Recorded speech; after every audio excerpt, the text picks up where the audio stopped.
board. So it seems like there's a clear disconnect here. Let's see what this team is looking like over the next month and maybe start fine-tuning our decisions. So the question is, if this entire Steelers offense is being drafted inside the 7th round with confidence, shouldn't Ben Roethlisberger be getting some more love? Or are we just overvaluing this entire Steelers offense for 2021? It's got to be one of them. I'll leave the answer up to you.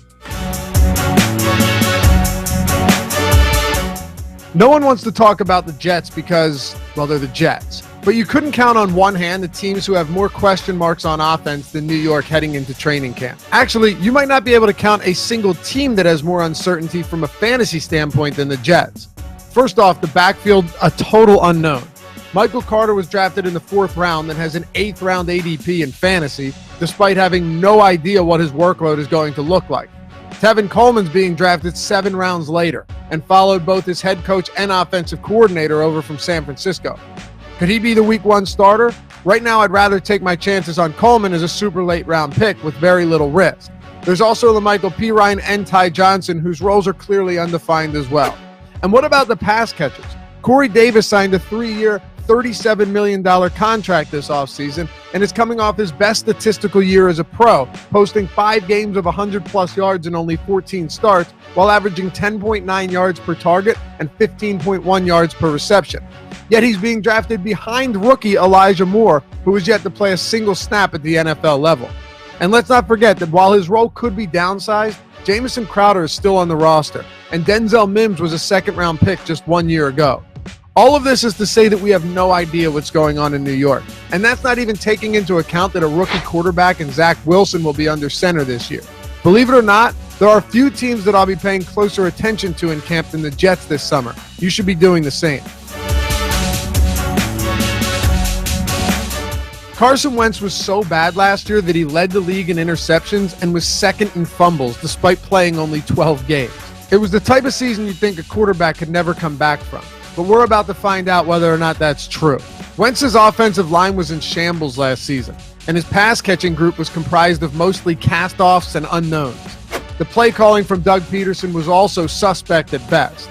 So heading to Indianapolis to play under head coach Frank Reich, who helped lead the Eagles to their first ever Super Bowl win back in 2018 and had a lot to do with Wentz being on pace to win the MVP before a season-ending ACL tear dashed those dreams, could actually revive Wentz's career. It's not out of the question to think that a top 5 offensive line and a stellar young running back in Jonathan Taylor could make Wentz's job a lot easier than it was a year ago.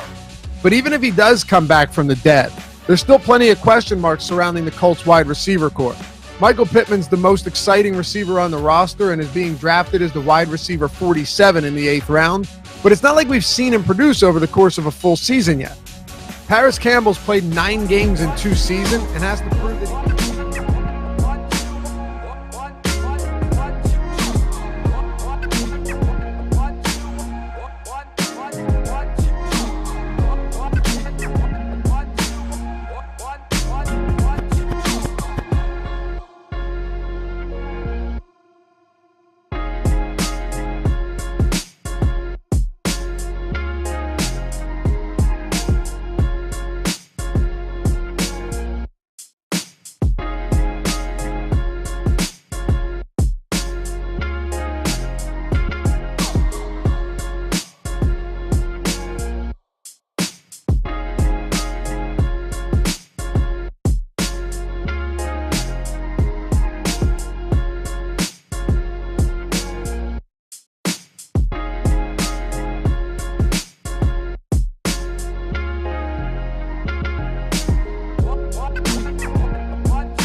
It is the Awesemo MLB Deeper Dive, a show that's going to be a little similar to a show that Adam and I did this morning, because going game by game once again, we do have some updated information because we have a starting pitcher for the Angels now. We know that Jesus Luzardo is going to be on the hill making his Miami debut. So a little more data, a little more information. But overall, Adam, what are some of the big takeaways you have now that might be a little bit different from when we talked about these games this morning? Yeah, so Dane Dunning got his data correct. We had talked this morning that he had a really low top 2 pitcher percentage, and I didn't think that was going to hold. Now he's back to where he should be. We have Luzardo pitching. We know that. We know that we have Chris Rodriguez pitching at 4K for the Angels. So I think, and we lost quite a bit of ownership off of Michael Wacha from where we were at this morning. So I think the pitching conversation changes a bit. We assumed Luzardo was going to pitch this morning, but now we know that he is. So we can talk about that a little bit more. We have the ownership changes in Wacha, the top 2 pitcher percent change in Dunning. So a little bit different pitching breakdown, I think. Yeah, pitchers are a little different. A lot of the same chalk at offense. Well, one thing that's a little weird is that the Tampa Bay Rays, were a team that we both really liked this morning, still is the case on DraftKings, but their ownership has come way up on FanDuel in the last update, but remains low on DK. So I'm kind of curious to see how that changes throughout the day. But other than that, a lot of the same matchups, some of the same chalk spots, some of the same leverage spots. So all that we'll get into. If you guys didn't watch this morning, or if you did watch this morning, do us a favor, like the video, subscribe to the YouTube channel. After us, we've got MLB Live Before Lock coming up. Then there's going to be the PGA Strategy Show. So plenty more baseball content and a little bit of golf to kick off the week too. But let's get into these games. And right off the bat, Yankees against the Orioles. Andrew Heaney on the mound for the Yankees. He is the chalk pitcher of the slate, and the Yankees are the chalk offense. Andrew Heaney, we talked about it this morning. Very high variance pitcher. He's really good for fantasy because he gets a lot of strikeouts, but he isn't all that great as a real life pitcher. He's kind of middle of the road, but he gets hit really hard. He gives up a lot of home runs. So I look at the spot for Andrew Heaney. His ownership has actually come up now on DraftKings. He's projected to be in about 50% of lineups.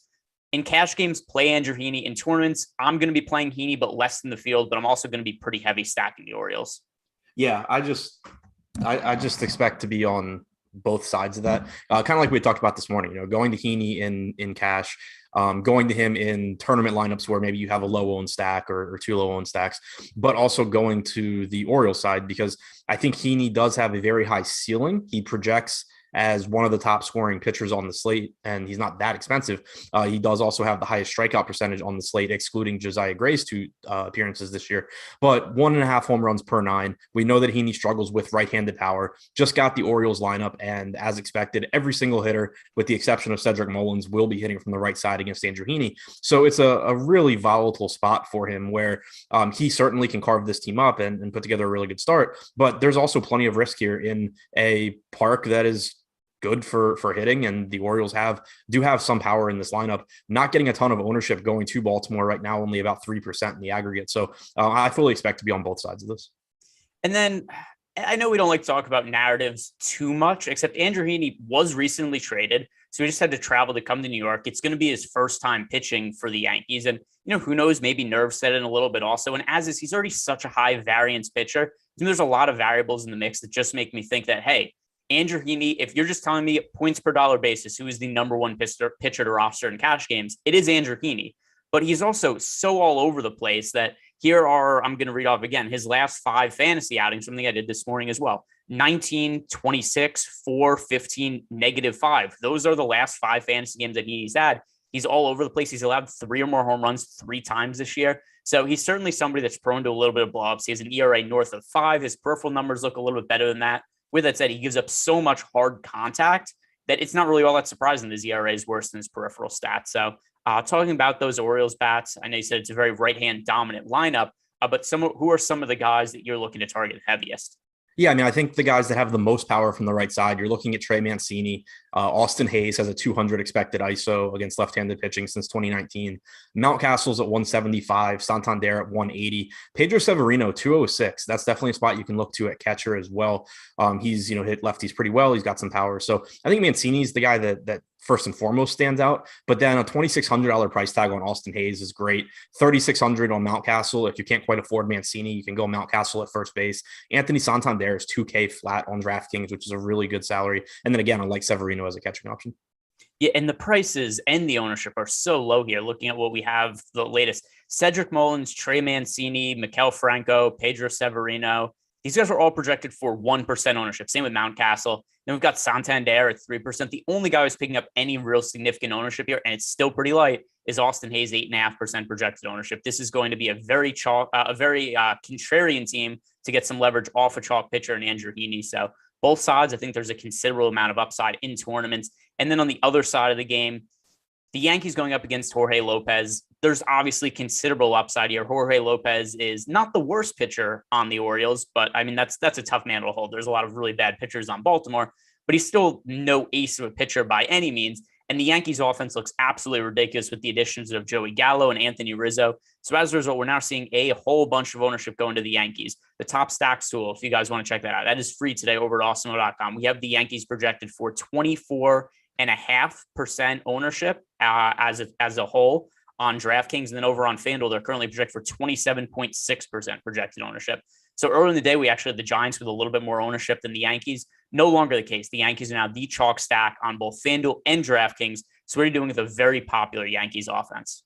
I expect I'll be getting to them more so as mini stacks and one-offs because it's a little bit easier to control the amount of total ownership in my lineup that way. I can still get exposure to what are some of the best hitters on the slate, but it's just a little bit easier when, like, for example, you have two Yankees taking up 2 roster spots as opposed to having 5 and 50% of your lineup going to this very, very popular team. So that's typically what ends up happening for me when you have a team that is in an excellent spot, but is also getting more ownership than they probably deserve.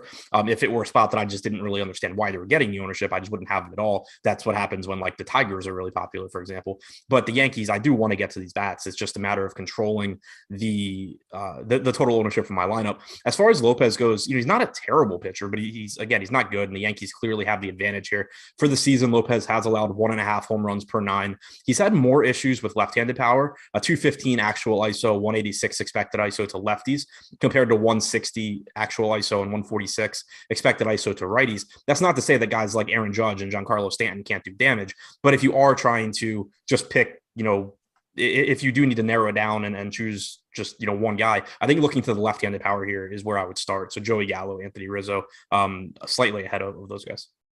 And the other thing, too, with the Yankees is with them coming up in ownership compared to the Giants, who are the second most popular stack on this slate. Earlier in the day, there was at least some spots of the Yankees. It was like, hey, Gary Sanchez was projected for 15% ownership. And I think Gleyber Torres was somewhere around 10%. We did the show this morning. Every single player on the team almost is over 20% projected ownership. The only players sub 20% are Gleyber Torres at 15.5, and then Brett Gardner at 6.4. Gardner, not really a great play, in my opinion, with the lack of power upside compared to everybody else on the Yankees. So I don't think there's going to be any one hitter that I'm overweight to the field on the Yankees. I just think a lot of these guys who are all over 20%, I'm probably going to be in like the low teens or something like that.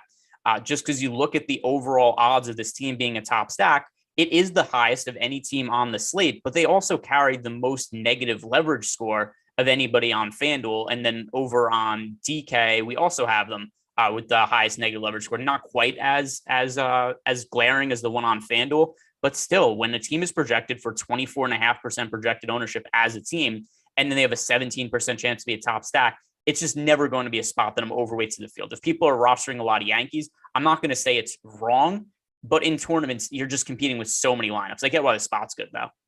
Yeah, and especially the larger the contest gets, the more you should be hesitant to go to a team like the Yankees, just because the raw number of lineups you're going to have to compete with is so high as well. Like, it's one thing if you're playing against 30 people and 30% of them are going to play the Yankees, you still have to beat I can't do the math, but like 9 to 10 people.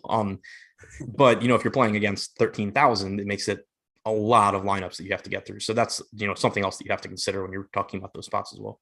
So the other funny thing is, so on FanDuel, the Yankees who are picking up, they're almost in a third of people's lineups at this point. There's a chance, let's say the Yankees go out and score 15 runs today, which, that's not a totally crazy scenario. So, like, half the people that stack the Yankees still aren't even going to min cash today because they're going to be that popular. So it's a tough spot. It's obviously a high upside spot. Stack the Yankees, get as much exposure to them as you can in cash games. But at least for tournament purposes, I'm going to be light on the field. And I understand why that would make people uncomfortable. I'm not comfortable with it either. This could definitely be one of those spots where the Yankees game, which is also the first game that starts on the slate, by 7:20, I could be doing something else tonight. It might be time to do another activity, but based on the ownership, that's what I think is the appropriate way to go about handling this slate. Next game that we have here, it is going to be Ranger Suarez on the mound for the Phillies. Most likely not going to be working very deep into the game. And then Josiah Gray starting for the Nationals.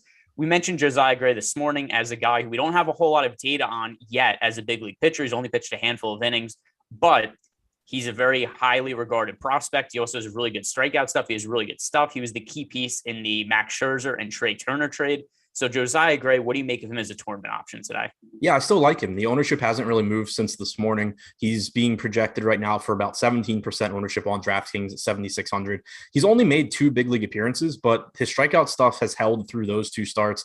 At AAA this year, I pitched in 4 games, 3 starts. He was injured to start the season, but struck out 38.6% of hitters at AAA. He's one of the top pitching prospects in baseball, and he's just not really expensive on a slate where pitching isn't very good. You also have a little bit of a watered down Philadelphia lineup. No Rhys Hoskins again. You have Travis Jankowski in there, so not as strong a lineup as the Phillies typically run out. I'd like taking my chances on Gray, especially because he's just not getting that much ownership, and I think that the range of outcomes is pretty wide here for the amount of strikeout stuff that he has.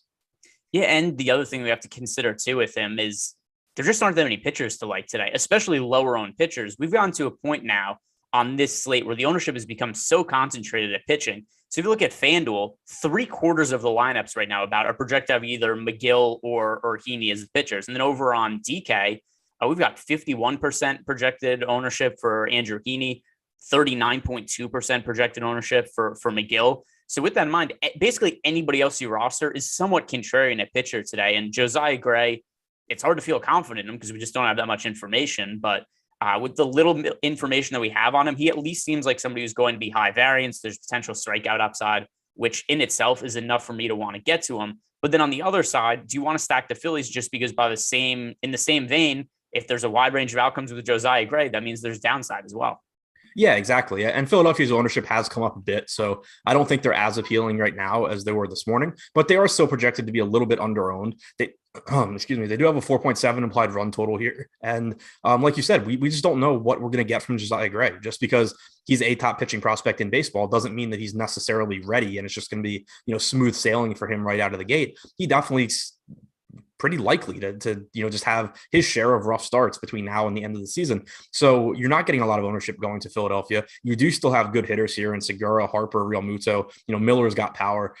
Didi is a decent shortstop option at that price. So I do like getting to the Phillies as well. Another game where I think in 150 max, I have both sides. I would think that in 3 max, I'm more likely to get to Josiah Gray before I get to the Phillies. Yeah, I'm a little higher on Gray than I am the Phillies offense. There are a bunch of good offense spots, and the Phillies, it's not like they offer a whole lot of leverage off of Josiah Gray, who's going to be relatively lower owned compared to some of the other pitchers on the slate. Phillies just look like about a neutral play to me. I'm probably going to be somewhere around even with the field. I think we did the show earlier. If I remember off the top of my head, the Phillies were projected for like 4% aggregate ownership, and now they're just even with their overall projected top stack odds. On the other side of the game, it's going to be hard to have any interest in the starting pitcher for the Phillies, Suarez, just because I don't think he's going to work very deep into the game. He's been a reliever for most of the year. How many pitches or innings do you think we're getting out of him? I think we're getting somewhere around 3 innings out of Suarez. He's been a reliever all year, like you said. They're moving him back to the rotation and stretching him out. Now that they added Ian Kennedy as a closer, they're moving Suarez back, but he's not ready to go deep into games yet. So there's no real way to get to him, I don't think, even though the Nats are terrible, just because it's pretty unlikely he's giving you more than like 3 innings tonight. Yeah, and then on the other side, the Nationals as a stack, it's not a very appealing 5-man stack to me, but as one-offs, I'm actually getting to a decent amount of some of these guys. Victor Robles, who's very cheap. Adrian Sanchez is also very cheap. And these guys are hitting 1, 2 in the order, just given what their price tags are and the fact that this isn't all that difficult of a matchup. The Phillies, Suarez, I don't think is excellent by any means. We know the Phillies bullpen has struggled for years at this point. It's been an issue for a very long time. There are so many cheap bats in the Nationals lineup that I really do like using them as one-offs. One thing I wish we did have on the slate is just more ace stud type pitchers to pay up for, where there was more utility to these cheap bats, because I like a lot of them. It's something we've seen the last few days since the trade deadline, where there's teams that are playing these really cheap lineups. So I like getting these guys of one-offs. I just wish that we had a little more utility for them in terms of aces. Yeah, I think they're just too cheap. Like you said, one-offs, even mini stacks, I think can work depending on what you're doing. Like if you're going to Heaney, McGill, and need to save some money, I think it's fine. But yeah, Robles probably just too cheap at 2,200. Sanchez at 2K. Soto, of course, is actually good, and I would just like to roster him because he's Juan Soto. Yadiel Hernandez 2K as well. Carter Kieboom's 2K. I mean, the lineup is incredibly cheap, and as someone who won a tournament yesterday with 3 home runs from Rafael Ortega, I'm not going to be too picky about the value that I go to if I need it. So they're not guys at the top of my list, but they're still major league hitters at minimum salary that are going to get 4 or 5 at bats. So they're fine. That is the latest trend is crappy hitters that hit 3 home runs at close to min price. And let's see. Let me bring up who is the close to min crappy hitter today who's most likely to hit 3 home runs. There's going to be no accuracy to this. We're just about random names. Well, Hernandez hit 2 yesterday, so he doesn't count. I'll go Adrian Sanchez because he's the one that I didn't even know was in the major leagues. Can Victor Robles count? Because he's actually I would like it to, just based on the current exposure I have to him. But I mean, listen, Victor Robles is a very, very well-regarded young player, but he's been so terrible at the big league so far. 2019, 92 WRC plus, last year 65 WRC plus, this year 71. I don't have any confidence that Robles is going to be good going forward, but at least I think there's upside there. Given his price point, he's in a lot of my lineup. So he's going to be my pick just because I want him to be the guy. Is there going to be another crappy min price hitter that hits 3 home runs today? No, but it's fun to pretend. And that'll be, The actual answer is probably Santander. That's not, although does he count as bad? I mean, I think no, but he's 2K. So. Okay. Yeah, fair enough. And he's also, that's actually probably the right pick if we're just going based on, he only has a 79 WRC plus this year, but 132 last year, and he did hit 11 home runs in fairly limited plate appearances. So Santander, another guy to get overweight to the field on, the leverage off of Andrew Heaney, also only picking up single-digit ownership. So Santander, also a good pick. And hopefully one of these guys hits a home run. That'll be enough for me to be happy. But that is the latest trend in MLB DFS is bad players hitting 3 home runs, some of them winning Adam a whole bunch of money. So let's hope the trend continues. But Nationals, are you making any 5-man stacks of them or just a light amount? I'm not going to say I'm not making any because I haven't made my lineups, and out of 150 on a 7-game slate, I assume I have a couple, but they just, nothing about them really stands out. They're not good. Ranger Suarez isn't going to get ownership. They're going a little bit under-owned, but nothing too crazy. And like you were saying, there's just not a ton of pitching that I'm going to insist on paying up for either. So I'd be surprised if I get much in the way of 5-man Nat stacks. I'd think it's more so that I'm getting, one-offs or 2-mans. All right. The next game on the slate, it is the Mets against the Marlins. And we have the other chalk pitcher on the slate. Tyler McGill is going to be on the mound for the Mets. He's having an outstanding rookie season. I don't think he's going to keep this up long-term, except he does appear to be at least an average to above average major league pitcher. And then on the other side, we now have Jesus Luzardo confirmed as the starting pitcher for the Marlins. At last check, he was not in our data, but I'm going to refresh to see if that has been updated. But starting with Luzardo, and we don't have data on him right now. I think the important thing here is, what are you expecting in terms of how deep he can work into the game? So unless the Marlins are going to impose some sort of weird limit on him, I don't expect him to be too limited here. He in his most recent AAA appearance in the A's system, he threw 5 innings on July 25th. July 19th, he threw 6 innings. He went 4 2/3 in each of the previous starts before that. So he seems pretty stretched out here, going 6 innings and 5 innings in his last 2. I'm assuming that you can get 5 or 6 innings from him here again, unless the Marlins, for whatever reason, just say, no, we want him going 4. But I'm treating it like he's going to be able to give us 5 to 6 innings. And then is that going to make him an appealing fantasy option for you? So Jesus Luzardo, not long ago, was considered the best, at the very worst, one of the best pitching prospects in all of baseball. It was a terrible year for him this year in Oakland, and I was expecting pretty big things from Luzardo. He looked pretty solid at times last year. He had a 4.12 ERA, 4.27 expected ERA, but for a young 22-year-old pitcher, those were all really encouraging signs. He's also striking guys out at the major league level. This year, 6.87 ERA, 5.0 expected ERA at the big league level. And then even in the minor leagues, he really struggled with Oakland with a 6.52 ERA, 5.51 FIP. So it's weird. I don't really know what to attribute the decline of Jesus Luzardo to. I still believe in him overall as a prospect. His fastball velocity is actually up this year. It's at 96.4 miles per hour on average this year. So I think another guy, there's a whole wide range of outcomes on him, but is that something that makes him kind of appealing to you as a play? Yeah, a lot will depend on ownership there, because this is certainly not the kind of guy that I want to go to if the field is on him, because I think it's a relatively difficult matchup against the Mets. It could be worse, but you also just have the questions you just brought up. What Jesus Luzardo is this? Is this the one that we saw last year that was pretty good?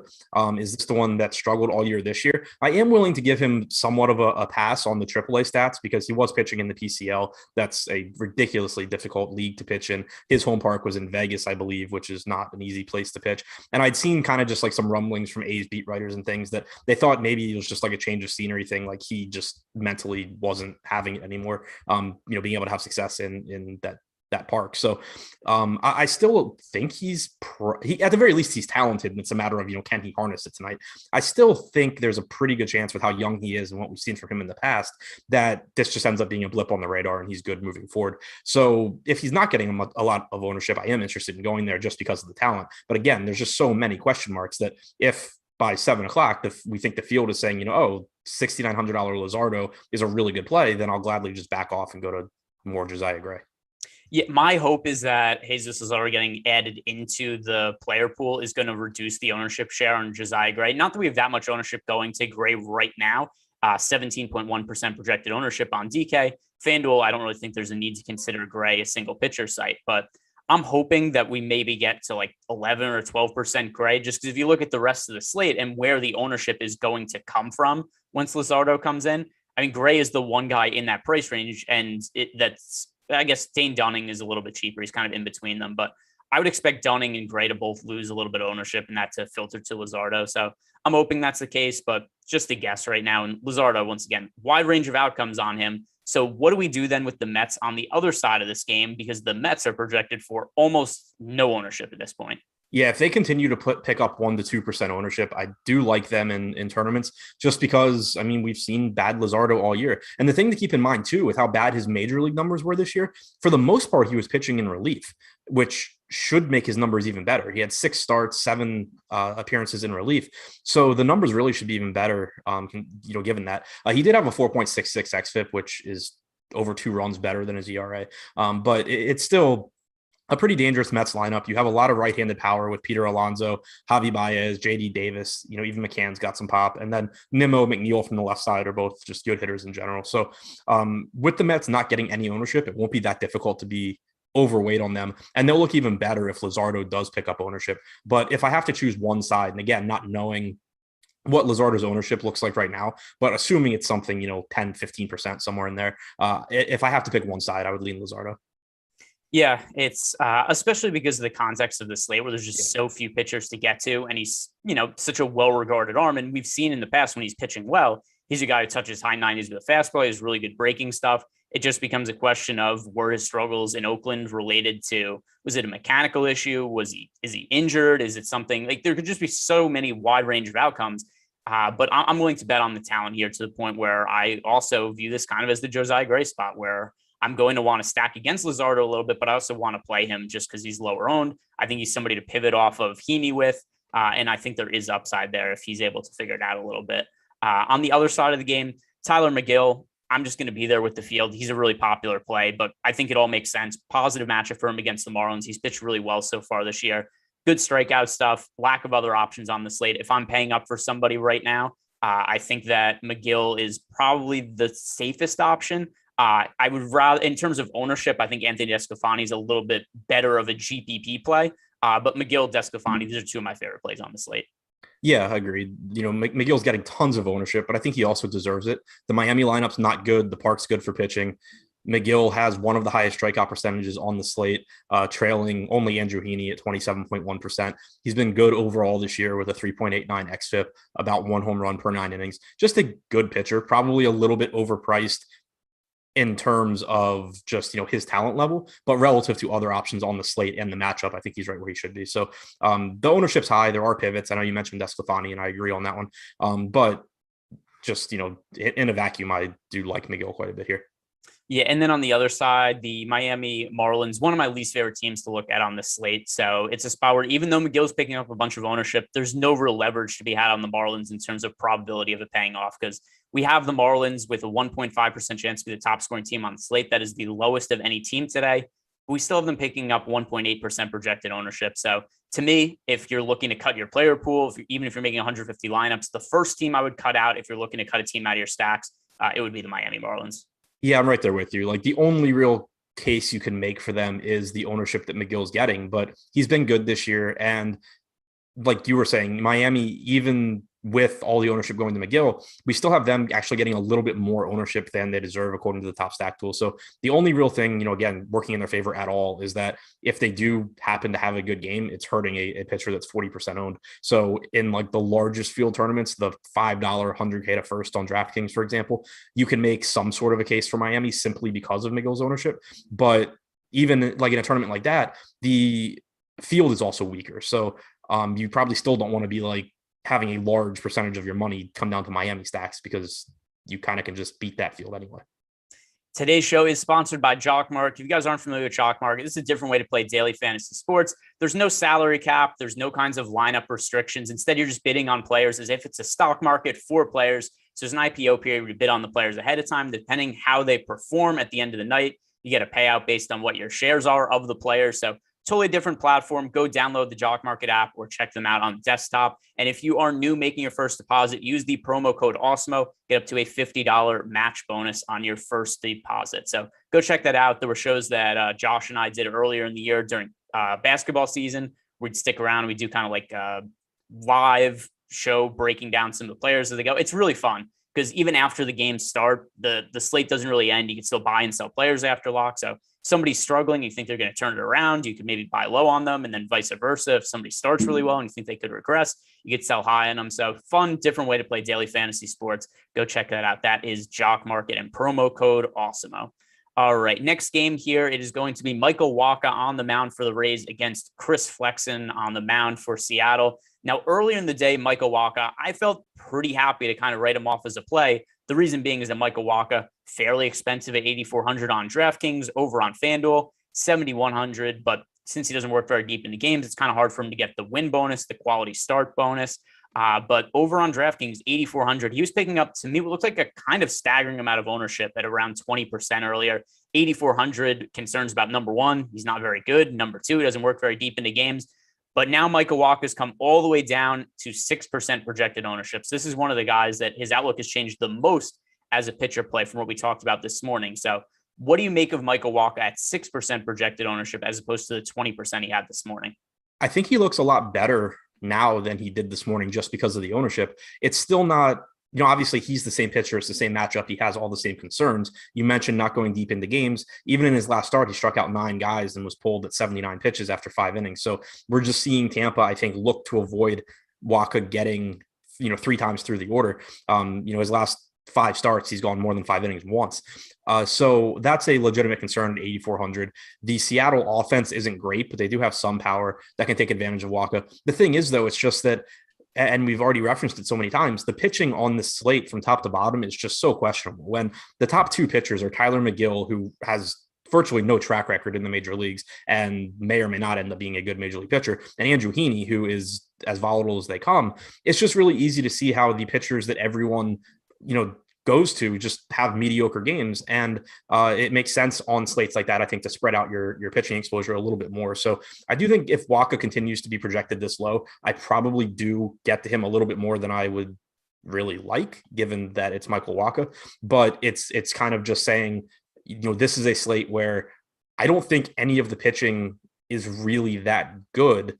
And the ones that are the best are just getting massive amounts of ownership. So it just kind of comes down to like the easiest way to win the tournament versus what I actually feel comfortable doing. And, even though I'm not going to be comfortable with Wacha, if he is 6% owned, I think that's too low. Yeah, it's tough. I'm really torn because I just don't really think Michael Wacha is that good. 4.79 ERA, 5.67 expected ERA. In general, I don't like to pay up for pitchers I don't think are good. It seems like a pretty reasonable stance to have, but the alternative is playing other guys that I don't think are really good. So we'll see. A lot of it's going to come down to that ownership of Michael Wacha. If he remains in single digits, I think he's worth getting to. If he comes up in ownership again to where he was this morning, easy enough for me to take him out of the player pool. But then on the other side, do you want to stack the Seattle Mariners against him? So we know the ownership has dipped on Wacha a little bit. The Mariners maybe a little bit under-owned. But once again, Michael Wacha has had his struggles this season. I don't see a lot to like with Seattle because they're still one of the lowest top stack percentages. Wacha's ownership came down, so you lose that angle. If he was getting 20%, then you can make the case 20% of the field is playing a pitcher as bad as Michael Wacha, why not take the hitters against them? But that's not the case. The ownership looks like it's about where it should be. The park isn't great for hitting. Wacha has in particular struggled with right-handed power. So I think looking to Mitch Haniger as a one-off makes some sense, but he's also really expensive. So I think it's pretty tough. You get some value with Jared Kelenic, but we've already talked about how much hitter value there is on the slate. It's just, I think, one of the least appealing spots that there is. Yeah, it's definitely a low probability stack. And then once again, if Walker gets up to being 20% owned, that is something I think would change the outlook of the Mariners.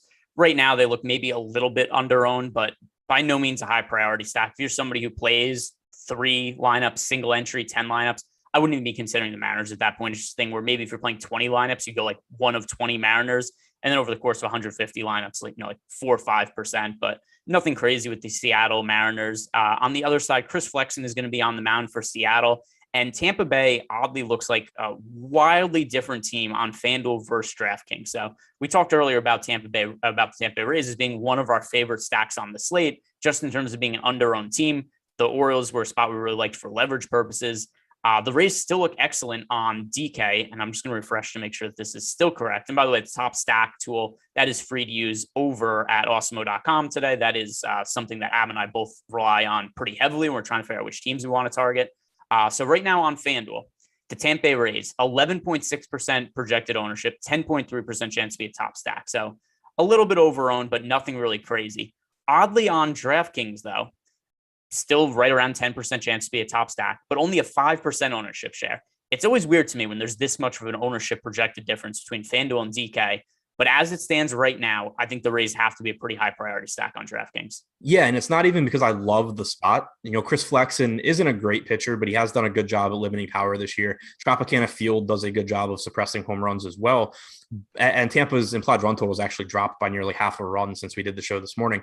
But it's still just a team that is 4th highest in top stack percentage and just not getting ownership. For example, we haven't talked about the Brewers yet, but they're 3rd. They have an 11% chance of being the top stack. Tampa Bay is about 9.5, but Milwaukee's getting double the ownership. So when you look at something like that, you can see the case for Tampa Bay. Even when you compare them to the Yankees are basically twice as likely to be the top stack tonight, but they're getting 5 times the ownership. So you can see why there's merit in going to Tampa Bay, even though you can't talk about them in the same glowing terms that you would when you talked about the Yankees. And it's, the Yankees kind of feel like a spot like, man, how do they fail? But it's baseball. They still are going to fail a high percentage of the time. Tampa Bay, it's pretty easy to see how they fail when you have a pitcher in Flexen that's allowing less than a home run per 9 and a park that suppresses power. But Flexen also has only struck out 15% of hitters this year. Tampa Bay does have plenty of power in their lineup. So I think it's just a spot where they're not getting as much ownership as they should. And I'll look to attack it in tournaments.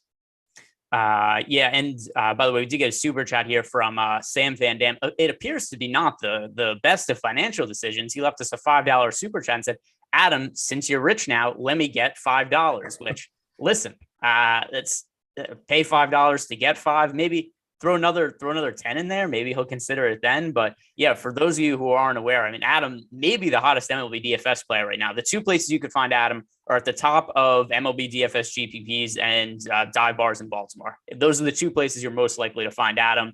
And the 2 things may be correlated, especially if he ends up not being at the top of MLB GPPs today. But yeah, Adam's had a whole bunch of success today, and all the more reason you guys should be tuning into the shows that him and I are doing. The strategy show, I think we're doing strategy show together almost every single day this week. Deeper dive, we're doing a whole bunch. So like this video, subscribe to our YouTube channel, and get all the takes from Adam as we go about and do the shows, because he's been building the winning lineups lately. But talking about these Tampa Bay Rays now, individually, which hitters do you think make the most sense to get to at lower ownership against Flexen? I think that it's kind of just the top of the order is sort of where you would start. Brandon Lau is probably the best hitter on the team. If not him, Nelson Cruz. They're both really expensive though, but then you get a nice salary discount with Ji-Man Choi. Diaz is fine, Wendell's fine, and Rosarina is fine, but I think 1 through 3 is ideally where you would get to, even though it is going to cost you quite a bit. Yeah, and the one thing that's also interesting is not only are the Rays lower owned and seem to be under owned compared to our top stack odds, there's a decent amount of ownership going to Nelson Cruz at 16% at his price point at 5,500. Actually, in the build I made, I'm underweight to the field on Nelson Cruz and then overweight to every single other hitter in the Rays lineup, which that's not like a crazy stance if you're stacking the Rays heavily, because everybody else here, we've got, Arozarena's 4% owned, and then everybody else in the lineup outside of Lau and Cruz, they're 1% and 2% owned. So, I mean, if you're stacking the Rays, like even like 5%, you're fairly heavily overweight to the field on players who aren't Nelson Cruz. So Tampa Bay Rays right now against Chris Flexen, like you said, I don't think that Flexen is a terrible pitcher, but the Rays aren't picking up enough ownership relative to their chance of being a top team. Now, Chris Flexen on the other side, I know earlier in the day, Eric Johnson, who's always in the YouTube chat, always asks us questions, and he's in here right now. Earlier in the day, he had said that he had a little bit of interest in Chris Flexen. I don't know if that's still the case. And here's something that, by the way, Eric, thank you, because I'm kind of using you for content right now. Here is what I don't like about Chris Flexen. Number one, the matchup against the Rays is really tough. And then number two, Flexen is a 15.5% strikeout rate this year. He just doesn't generate swing and misses. Yeah, the strikeout stuff isn't there. The matchup is pretty tough. And also Tampa Bay is just not getting that much ownership, as we just talked about when we were saying why we like Tampa Bay.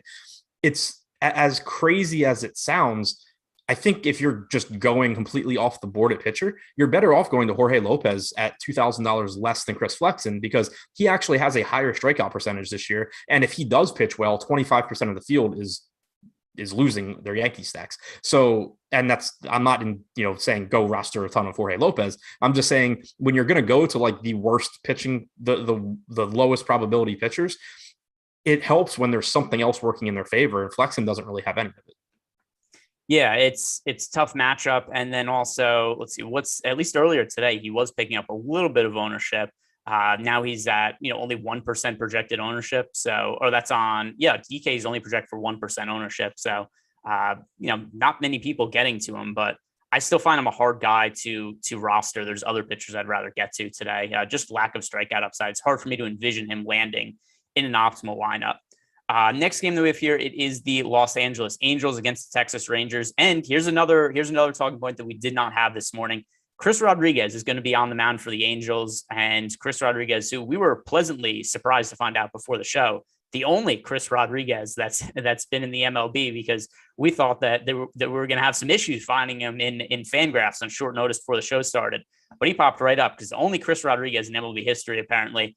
Rodriguez has had some success at the big league level this year. The one concern is he has not made a start at any point in the big leagues in his career. He's made 13 appearances, all out of the bullpen, pitched 19 innings. So what are you expecting in terms of length that we're going to get out of Chris Rodriguez? Yeah, so he kind of just hasn't pitched anywhere really. But June 30th at, I guess, AAA, he went 2 2/3. With the Angels, his last appearance was June 20th. He went a third of an inning through 21 pitches. I don't know what he's been doing since then. Oh, never mind. July 26th and July 20th, 4 2/3, 4 innings. I didn't scroll down far enough. So he does seem relatively stretched out, like probably can give you 4-ish innings. It is a good matchup against Texas. There's not a whole lot to read into from his professional numbers. The most innings he's thrown in a professional season was in 2017. He threw 57 innings combined between rookie ball and A ball. 19 2/3 in the majors this year, 7 2/3 at AAA, 12 2/3 at AA. 2019, he threw 9 1/3 in high A ball. So really just nothing to read into here. His strikeout stuff has looked okay. In his 5 starts at AA, he struck out 29.3%. In his 13 relief appearances in the majors, he struck out 22.2%. But you also have to keep in mind that strikeout rates go up for relievers. So if he's striking out 22.2% as a reliever, and we assume that that's what his strikeout percentage would be going forward, you're probably looking at, 18, 19% as a starter. So I don't think there's a whole lot to see here in terms of reasons to be excited about Chris Rodriguez. He is 4K. He is facing the Rangers, but this also just doesn't strike me as the type of slate where you need to pay all the way down for a 4K pitcher, because there's no aces to pay up for. There are some expensive bats, but there's plenty of cheap bats as well. So I think I'll probably just end up leaving Chris Rodriguez alone. It's crazy that, looking through his data, and it was something that we'd commented on. We were just trying to figure out who he was and whatever we could find about him before the show started. He's been pitching in the minor league since 2016, and he's hardly thrown like 100 total pitches in his major league career. So this year, he's thrown about 40 innings across the MLB, AA, and AAA. And then you get into his minor league numbers. Didn't pitch in 2020. Well, we don't have data for anybody in 2020 in the minor leagues, but even 2019, he pitched 9 innings in A-ball. So I assume there was some injury in there. 2018 didn't pitch. 2017, he pitched about 50 innings. In 2016, he threw 11 innings. This is a very green pitcher. It's really hard to know what to make of him. I'm going to just kind of sit back and see what we get here. I don't think he's likely to work especially deep into the game.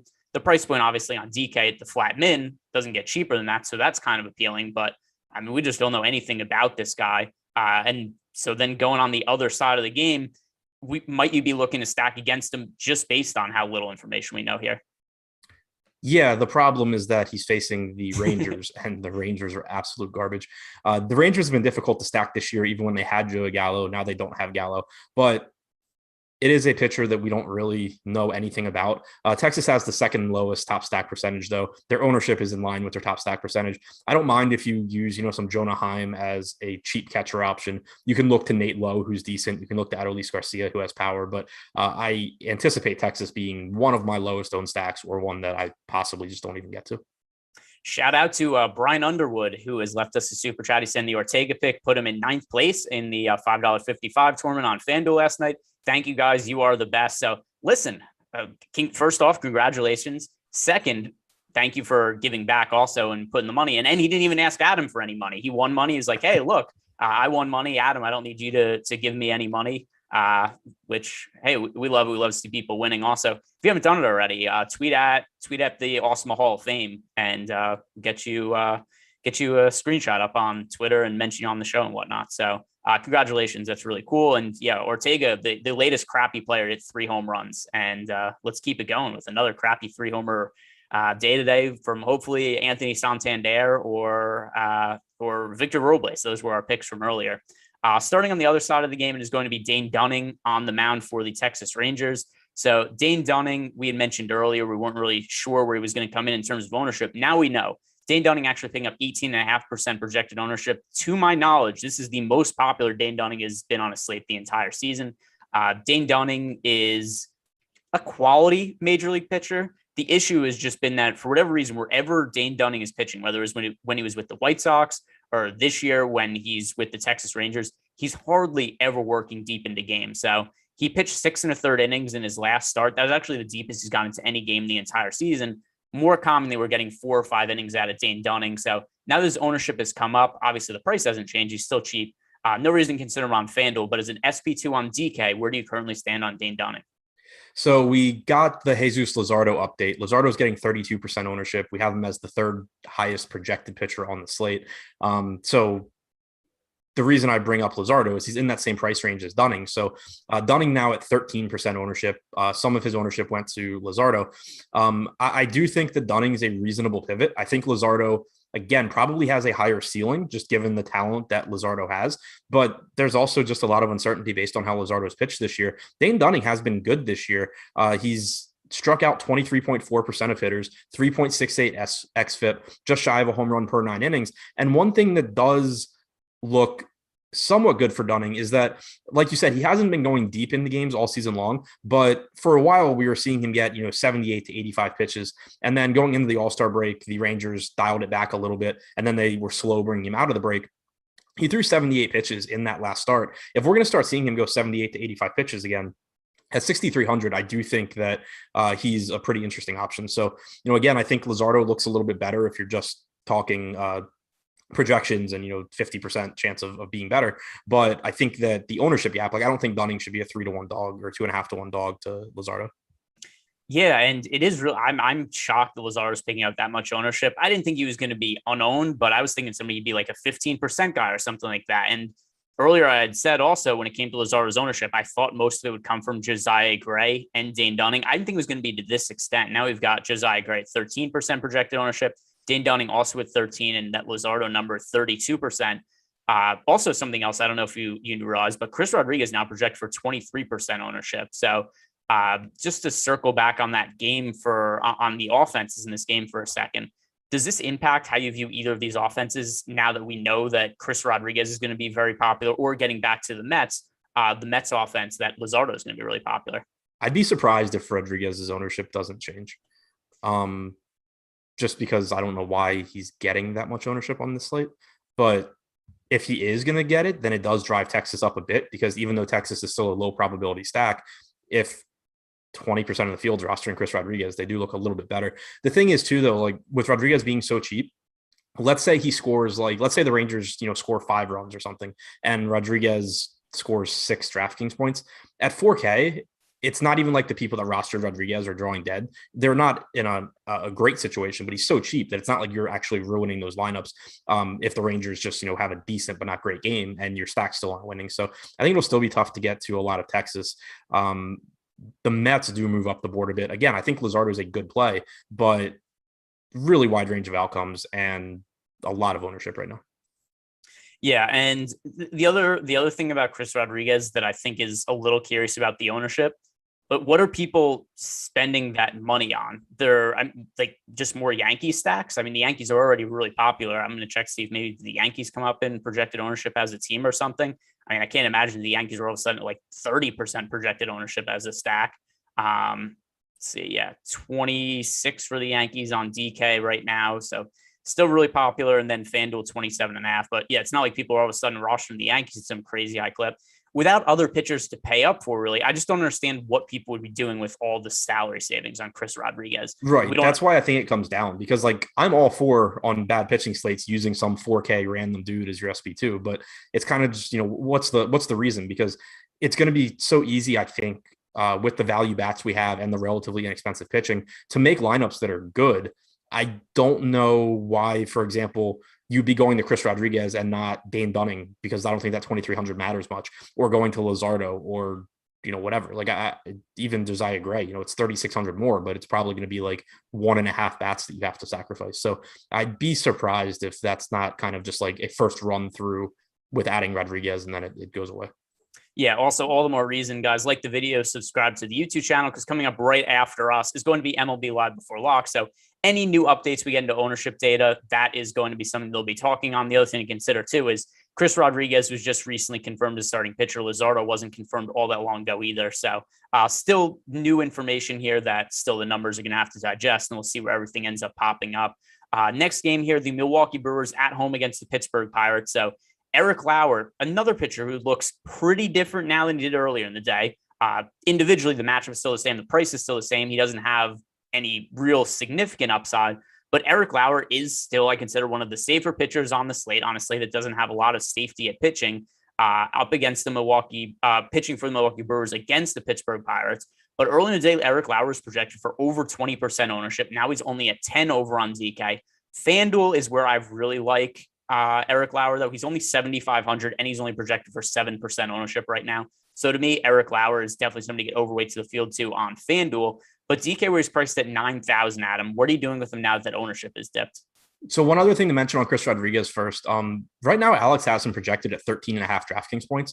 If that projection holds, and if that is something that, just is, if he's being projected in that range, pretty much by most people, then he will get ownership, just because that's one of the higher raw projections on the slate. So maybe it's, it's the data grades out better in a model than it does just, looking at fan graphs right before the show. So that is something to keep in mind. Like, he will get ownership if that projection stays where it is. As far as Lauer goes, though, I do like him now that the ownership has come down. I wasn't really excited about him at all this morning, but it is a good matchup against Pittsburgh. He's only got about a 21% strikeout percentage this year, 21.5%, 4.3 xFIP, kind of just a middle of the road average pitcher. But, again, there's just not pitching you're going to be really confident in on this slate. So especially in larger field tournaments, I do think that any of these guys that are coming in around, 8 to 10% that have a decent matchup or decent stuff, Lauer having the former, I'm okay getting overweight on them, because I just think that they're getting a little bit less ownership than they should relative to the other guys at the top. Yeah. And then, like I said, also where he's really most appealing to me is going to be over on FanDuel, that price point at 7,500. Now on FanDuel, where sometimes the quality win bonus, the quality start bonus and the win bonus could mean a lot more. We do have the Brewers are a pretty significant favorite today. I think there's a pretty good chance they win this game with Bryce Wilson on the mound for Pittsburgh. We do have the Brewers as one of the biggest favorites of the day. And the price point on Eric Lauer combines with his likelihood to pick up a win and the low ownership. I think that he looks like a pretty appealing GPP option. But now talk me through the Brewers offense going up against Bryce Wilson, because The Brewers have been a little more successful as of late. We do currently have the Brewers coming down a little bit in ownership. They are now the fourth most popular stack on FanDuel. On DraftKings, we have the Brewers still the third most popular. So more so on FanDuel, they've come down than on DK, with the main reason being on FanDuel because Tampa Bay is getting more ownership. But what are you going to be doing with the Brewers today? It looks like a team that's about appropriately owned. Yeah, I think I'd probably end up around the field on them, taking some of that Yankees exposure, some of the Giants exposure, and moving it to Milwaukee because they are projected to be owned about where they should be. So not really going over owned. Bryce Wilson is not great. Fangraphs has him as the number 9 prospect on the Pirates. He was just traded there from Atlanta, not ranked in the top 100 in the majors. He made 8 starts this year for the Braves, 33 2/3 innings, only a 15% strikeout percentage. He had a 5.23 xFIP. He allowed 1.87 home runs per 9. His power numbers were an issue to both sides of the plate since 2019. Basically his entire time in the majors. He debuted in 2018. So going back to his debut, the entire time he's been in the major leagues, he's allowed a 210 expected ISO to righties, 215 to lefties. This year in his 8 starts, 268 expected ISO to lefties, 155 to righties. You look at the Brewers lineup though, and they do still have power, even though they're missing Christian Yelich. They added Eduardo Escobar. Rowdy Tellez is still really cheap. Avi Garcia is pretty cheap. Narvaez is one of the better catching options. Willy Adames has been playing great since being traded to Milwaukee. So I think Milwaukee's ownership is about where it should be, and I think that it's a pretty good spot against Bryce Wilson. Yeah, Bryce Wilson. We'll see what he brings to the Pirates. He certainly wasn't any good for the Braves, but I don't think that's going to change. But we'll see. Still a young pitcher. Don't make their pitchers any better. No, they usually what happens is the Pirates have somewhat promising young pitchers that kind of struggle there, and then they go elsewhere and become aces. So, but this is new. We've never seen them acquire a young pitching prospect and then see what happens. It's been, we've seen them get like Chris Archer, who was good but was kind of falling off and came to them and just sucked harder. But yeah, this is new territory for the Pirates. They're acquiring some younger pitchers. Bryce Wilson should have just retired until they traded him somewhere else. And then he could have, used sticky substances on his fingers, something like that, and he would have become an ace and made himself a whole bunch of money. But yeah, Bryce Wilson, his career most likely ended when he got traded to the Pittsburgh Pirates. So condolences to him. Final game on the slate. One of my favorite pitching options, San Francisco Giants in Arizona against the Diamondbacks. Anthony DeSclafani is going to be on the mound for San Francisco. Now, I don't think the range of outcomes for DeSclafani is that much different than some of the other high-end pitchers on the slate, but DeSclafani now only projected for 8.5% ownership. So there's a little more safety in Tyler McGill just because of the matchup against the Marlins, but it's not like the Arizona Diamondbacks have a daunting offense, especially since they traded Escobar at the trade deadline. So DeSclafani looks like he's getting slept on. Only 8% projected ownership on DraftKings. Over on FanDuel, DeSclafani projected for 4% ownership. If these numbers hold, I think he's my favorite pitcher in tournaments. Yeah, I like it a lot. And he really stands out on FanDuel where he's getting like 4% ownership. But even on DraftKings at 8%, it really jumps out when you look at the top pitchers tool. And he's got the 4th highest top 2 pitcher percentage behind Tyler McGill, Andrew Heaney, and Jesus Luzardo. But then you look at the ownership. Tyler McGill is a little less than twice as likely to be a top 2 pitcher as Anthony DeSclafani, but he's getting 5 times the ownership. Andrew Heaney is like 1.5 times as likely to be a top 2 pitcher. He's getting 6 times the ownership. Jesus Luzardo is about the same. Granted, he's cheaper, but he's getting 4 times the ownership. Again, better value, so that makes some sense. But it just reinforces that DeSclafani's just at like a weird enough price point where he's close to Tyler McGill, and people are going to just go to McGill. He's more expensive than Heaney. He's a lot more expensive than Luzardo. So it's just going to be difficult for people to get there if they're just using projections, because he doesn't project as well as any of those guys, but he's close enough and has a similar enough range of outcomes that he's going to beat them more often than I think people realize. And then it is also, you made the point this morning that DeSclafani has had a pretty difficult strength of schedule with a lot of matchups against the Dodgers. I think you said a game in Coors, a couple games against the Nats before they were bad. And so it's a pretty big drop off now when you get this Arizona team that just traded Eduardo Escobar and just isn't a very good offense.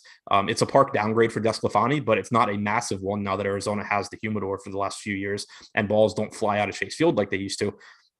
I think I understand why DeSclafani's ownership is as low as it is, and that actually makes me pretty confident that it stays there. But I just think he's a really, really good tournament play because he's he's not the best strikeout pitcher on the slate, but he's got good strikeout stuff at 23.3%. He's struck out 24.5% of lefties this year. He's had issues with left-handed power, but that doesn't really exist in the Arizona lineup. You have Marte, Cabrera, and Calhoun that are okay, but that's about it. So I do really like getting to DeSclafani in tournaments. So DeSclafani's made 21 starts this year, and 5 of them are against the Dodgers. So we're looking at a quarter of his starts are against arguably the best offense in baseball. That's just crazy bad luck in terms of scheduling. I understand they're in the same division, but you would think that, 5 times, that's an excessive amount. That's basically every series they played against the Giants so far that the Giants and the Dodgers have played. DeSclafani's had to start against Los Angeles. So you look at his numbers for the year: 3.1 ERA, 3.61 expected ERA, decent strikeout stuff. We also have to consider that those are a very tough strength of schedule he's been up against, and something that I don't really think gets talked about all that much. And to be honest, it's not something I consider all that much either. It was just something I was looking through his box scores, and I'm like, wait, he pitches against the Dodgers once a week. Then he's had to face the Padres a few times. Like, this is absolutely brutal, the teams he's gone up against. So DeSclafani, especially relative to his ownership. And by the way, even if that wasn't the case, I would still like DeSclafani a lot at this ownership. It was just something, as I was digging in, a little bit of confirmation bias. It's like, hey, here's a player I already like, and I just found another reason to like him even more. But he's the player that, as of right now, I'm going to be most overweight to the field on in terms of pitcher ownership. On the other side of the game, Taylor Widener is going to be on the mound for Arizona. While he is no good, the Giants are picking up a ton of ownership. Now, it's not like it was this morning where we actually the Giants with more ownership than the Yankees, but still 23% projected ownership for the Giants on FanDuel. Over on DraftKings, we have the Giants right now projected for also 23% projected ownership. So a very, very popular team. And while I understand it's a good matchup and the Giants offense has overperformed this year, this is a little excessive to me. Yeah, agreed. It is a good matchup. Widener has certainly struggled this year. 251 expected ISO to lefties, 229 to righties. And the Giants do have a good offense. It's even better now that they added Chris Bryant. They're also reasonably priced. You have Alex Dickerson at 3,300. If Lamont Wade plays, he's 3,500. Mike Yastrzemski's only 4,200. Those are really, really good salaries in a good matchup here against Widener. But it just comes right back to the ownership thing. And, I still think the Yankees are in a little bit better spot. And we already talked about how, even though the spot's so good, you're just putting yourself in a better position to win long-term by going to the lower-owned teams in situations like that. It's the same thing with San Francisco. It's a good matchup. The park's not great for hitting, but the salaries are pretty affordable. I'm more likely to just, be mixing in some Chris Bryant, some Yastrzemski, some Wade, than jamming in a bunch of 5-man Giant stacks and then competing with 20% of the field. Yeah, and it's for sure a good spot for them, but it's a team that I'm going to be way underweight to the field on, just based on that. I think the offense is probably going to regress a little bit going forward, and there's so much ownership going there. Once again, you guys want to check out all that ownership, go check out the MLB Top Stacks tool over at Awesemo.com. That is free. If you want access to all the other tools we have on the site, you can sign up for an Awesemo Plus weekly pass. That is $29.95. But if you're new signing up to Awesemo.com, when you sign up for your first weekly pass, use the promo code MLB Deeper Dive. That is all one word, all capital letters. That should get you 25% off your first week of Awesemo Plus Platinum. And if you're only looking to play MLB DFS, sign up for an MLB Plus weekly package for $15.95. Stop guessing, start winning. Join Awesemo Plus today. So just a few seconds left here before we turn over to MLB Live Before Lock. So you guys stick around. But I'm going to ask you one question, Adam, before we turn the show over. What spot on today's slate do you think is most likely to ruin your night? The Yankees. Yeah, that's the same for me too. The Yankees all around. The Yankees offense, Andrew Heaney going out and scoring like 40 fantasy points or something. Those would be the things that I don't want to happen. That could. I'll probably have more Heaney than Yankees bats. So I'm not even that concerned about Heaney.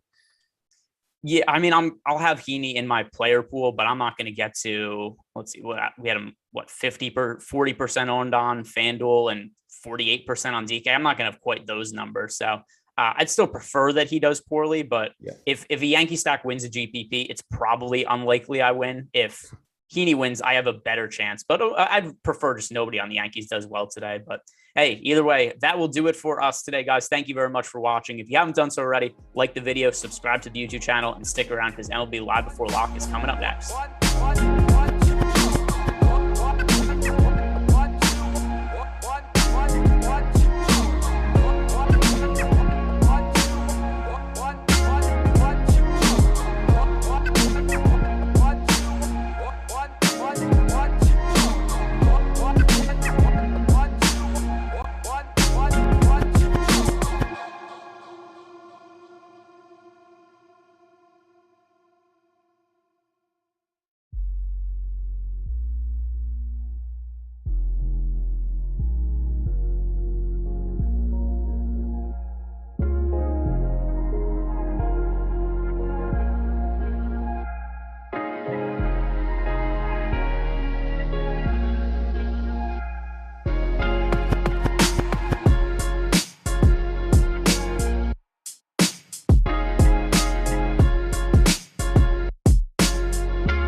All right, we keep it rolling. Welcome in. And we are live before lock, just over an hour here, as we have 7 games on the slate to get to and make sure that you can make some money. First and foremost, we appreciate you riding with us here on Awesemo. It's a very simple equation. We provide state-of-the-art talent and content for you. All we ask in return is a like, is a subscription. You hit the notification bell. We'll tell you about the 2 awesome channels we have, fantasy football odds, as well as we continue to grow. But we can't do anything until we introduce that man, Eric Lindquist, right here. What's happening, brother?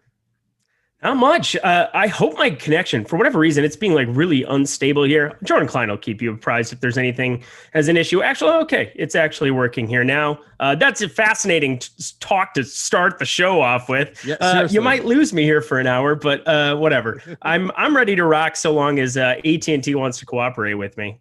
I think there's an old bit in showbiz where it's like, don't bring any negative attention to something negative unless they've already caught up. So let the stream, which you know they don't miss anything, let them ask, why is Eric so choppy first? Yeah, well, I'm choppy even when I have good connections. So, it is what it is. I'm ready to rock. There's nothing I can do about it here right now. I'm plugged in. I've done all the things that I can do on my end. I'm ready to win some money. This is a 7-gamer, and it is fascinating how fun this could be. It could also be over in like 5 minutes for me. So we'll find out. Jock Market is sponsoring the show. As you mentioned, Jordan is producing. So leave him a shout. Make sure you say what's up in the chat. The super chat is alive and kicking here. So any specific questions you have for Eric, by all means, hit us up there. It's not the only way, but it's definitely the best way to get our attention. And you mentioned the 7-game slate here, and we'll kind of go around as we do on the show to different positions and get at least a point of view that you have as far as where there could be value, maybe some less obvious names. But you did say that it could be over fast. So do you have a lot of eggs in one basket tonight? Is that what I'm getting here? It's more of the absence of eggs that I have in the New York Yankees basket. I mean, this baseball team is ridiculous. Nobody's going to look at this total. We're going to have this headache for the next month plus. There's no getting away from this thing. There's going to be slates where 1 through 5 Yankees hit a ton of homers against dudes or just create major problems. Trying to pick and choose which one it's going to be is a disaster too. That's the other part of it, is you're trying to figure out like 2-mans, 3-mans, if you want to do some one-offs here and there of these popular dudes, which one's going to be the guy on any given night? There's no give up 1 through 5 from now until eternity here with this lineup. And yeah, I'm not looking forward to it. Maybe I'm sure it's going to be fun for a lot of people. If you're a Yankee fan, it's got to be the best thing ever. Just stack up Yankees, move on with your day, whatever. But we're here to make money. And in DFS long-term, they're going to fail more than they're not. And trying to pick which ones I might actually want to be on here in some 2 and 3-mans. That's kind of the interesting part, because I'm going to kind of play the ownership game and hope that I can kind of mix and match them in lineups, but it is very, very hard to do. All right, so we'll touch a lot. That'll be a major part of our stacks when we start to look at stacks, and then maybe that counters as far as how we look at pitchers as well. I was just curious because on a 7-game slate, it's not like we have a lot of things to pick and choose from by all means. So if there is one stack, for example, like the Yankees that you're staying away from, it's also countered, for better or worse, by just the ridiculously high ownership that they have as well, that we have projected on DraftKings, just around 30%, just under 30%, probably go even higher, right? The more you talk about what they could do, somebody's thinking, do I fade Eric tonight and roll a little more Yankees? Well, it wouldn't be the first time, but I'm going to say, put the team on my back, long term, let's go. Yeah, okay. Long term, I feel like, it's such an interesting position to be in, because the advice that you give in baseball is going to work out more than it's not financially in the long term, but you're going to lose more days than you're not. Like that's the hard thing to explain about tournaments. You want to give people the goods every single day. And, I prepare and I try to give everybody my best every time. But the reality of tournaments is that you're going to lose more than you're not on those individual days. It's simply having the Adam Scherer 50K bink when you go off in the $18, and then you can laugh your way to the bank and nothing else matters. I saw that on the chat. Somebody asking if you dropped an F-bomb on Adam. It was Ryan Stubbs. Well, he dropped an F-bomb. I unexpectedly context.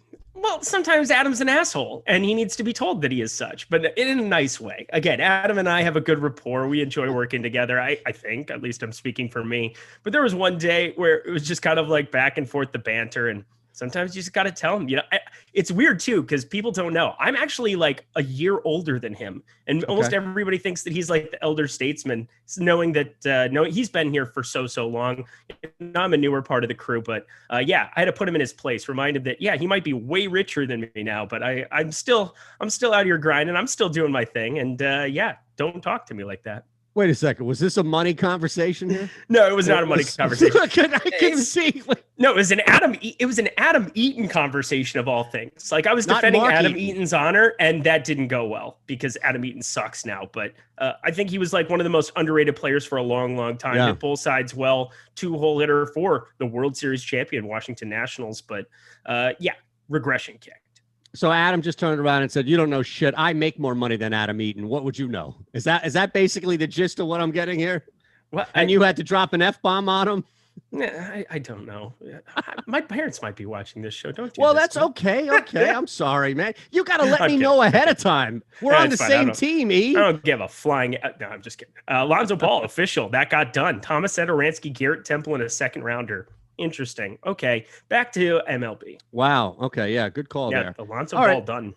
So let's look at start, of course, with some pitchers here, and we'll venture on into the world of FanDuel as well. It's basically Heaney and McGill with a little slice of Descalfani, right? As far as how we have on our site ranked for top. Oh, actually, pardon me. That's FanDuel. Let me get back to it. So it's McGill and Heaney basically right there at the top. Gray, if you want to slide him in as well. But we have on this 7-game slate. I don't know if this is normal, but we've got of the 14 pitchers. We've got 8 or 9, so over half that have a double-digit chance to be the top in the top 2, and on top of that, Flexen and Lopez are right there around 10 as well. So I don't know if that's normal, where even if we have a guy like McGill and Heaney all the way at the top in the 30s, that we would have guys kind of like 9 or 10 that are still double-digit to be a top 2 pitcher. Yeah, it's a fascinating pitcher slate. And this is what I'm talking about, where you just try to make the best decisions you possibly can, and you live with the results. In pitcher, I'm more inclined, just the more that I talk to Alex Baker, going through lineups of some of the top players. Obviously, he's the number 1 player in the world. The website is named after him. You don't get that for free. He basically is just fine playing some of the best pitchers on a slate, and he gets different with his stacks, gets different with his one-offs, because you have so many more positions that exist. Obviously, your catcher through outfield than you do sitting on the top end. You have 2 pitcher positions. And of course, it's an extremely important position to get right. But there are a number of times people win GPPs because they've got the Rafael Ortega one-off along with a Heim type one-off where he goes off, or that 9-hole catcher for the White Sox on Saturday. Like, you can combine those guys and you can kind of live with the results of pitcher. You're just trying to find different paths with some of these bats and getting different. And that's why we're kind of avoiding some of these massively owned stacks, because it just doesn't seem like it's going to show up. Oh, what is happening in the chat? Jordan Klein's having some fun today. Yeah, man. He's sitting there in a wife beater and a tank. He's just like, oh, it's so funny. I'm a PG-13. We're making jokes. We're making jokes. You opened the door for him. What'd you expect? Oh my God. You know what he is? He's like The Rock today in Moana. He's got that nice little look going to him. He's going to, "You're welcome." He's going to be just singing in song by the end of this thing. But anyway, back to the baseball once again. Moana, of all things. This is what happens when you have nieces and nephews, is you watch a lot of Disney Plus when you go and visit. And so is that what I have to brace myself and I have to watch? Like, can't my kid watch? You're not going to like your life in like 2 years. I can tell you that. I tell you, man, I'm going to have to like the other parents sneaking their child sugar. I'm going to have to sneak my child like Predator, Commando, all the bad shit that I grew up watching. Like, you're going to have to watch this stuff as well. Sorry, okay. Stuff. I don't know if Mama Lindquist is watching stuff. You know what? This is fine. But anyway, we're getting back to the baseball here. What's so fascinating about this slate is just the number of options and ways that you have to go. And you're trying to make the best decisions you possibly can for this specific slate in order to find leverage at certain places. this Tyler McGill, this spot, the Marlins are the kind of the inverse of the Yankees, where we're going to want to be playing Yankees every slate and everybody else is too. But we're also going to want to be targeting the Marlins every single slate from here on out. And it just so happens that there's a really good pitcher on the hill here. And, for a guy who's like the 10th highest prospect just in the Mets organization, this guy is showing up. I mean, we're not going to call him the number one for the Mets for obvious reasons because Jacob deGrom exists, but 235 xWOBA, 178 expected batting average, 268 expected slugging. For me, I'm going way, way, way over on Tyler McGill, and I'm going to live with the result of it just because I feel like his medium outcome in this spot going up against a Miami lineup that, my God, it is just absolutely incredibly bad. It is so, so bad. The expected slugging, Jesus Aguilar, the one guy, 463 expected slugging. Nobody else is above 400, which is like a benchmark number. Nobody else is remotely close. You have Chisholm, who's back in the lineup, 377 expected slugging. He's had some major regression as pitchers have started to figure out what to throw to him. This Miami team is such garbage. They are so abysmal. And I just think that if you want to get cute, like you can definitely mix and match, and he's the most expensive pitcher on the slate, but it's not that hard to make him work with a bunch of these lineups and a lot of builds. And I don't know, maybe he loses by 3 or 4 fantasy points at the position, but I just think it's so likely that he has not only the highest floor, but the highest ceiling here on this slate. There's a lot of guys with a little bit better strikeout stuff, but his isn't exactly negligible at 27%. So I love Tyler McGill in this spot. That's not going to surprise anybody. So if there's one stand that I'm making looking at it here, I would rather go to a bunch of him and almost no Heaney than the inverse. Well, I guess that's the next question is because the combined ownership with Heaney and McGill is 90%, right? So you have no flexibility against the field if you're rostering those two guys in DK tonight, even though we have them projected as the top two pitchers. So is it kind of like you're choosing one or the other here to kind of fade ownership on top of taking advantage of, like, you could live with 40% ownership McGill if you're not rolling 50% ownership Heaney, right? Yeah, so that's exactly kind of what it is that I'm doing. And I'm definitely high on the Baltimore side. I think the guys were talking on the previous show as well. I'd written a little bit in the Slate Starter article this morning how Baltimore was going to be an intriguing spot to go to. I mean, Andrew Heaney is like the most obvious dude where you play both sides of it that's ever existed in fantasy baseball, specifically this year. But think about it this way. He's only a 1% better K percentage on this season than Tyler McGill does. Like it's not very, it's such a negligible difference. And obviously the salaries are different, but it's just not that big of a gap. At 8,600, 9,600, I can make that $1,000 up pretty easily on this slate. Especially, I'm not going to be as high on the Yankees. I'm going lighter just kind of by default. They're in a dummy lineup that I have here right now, and I'm going to have like 1 or 2 stacks of them that I've kind of organized just to be a little bit different. But for the most part, Andrew Heaney is very, very volatile, and there's no way around it. You can go through his box score and just see how volatile he is.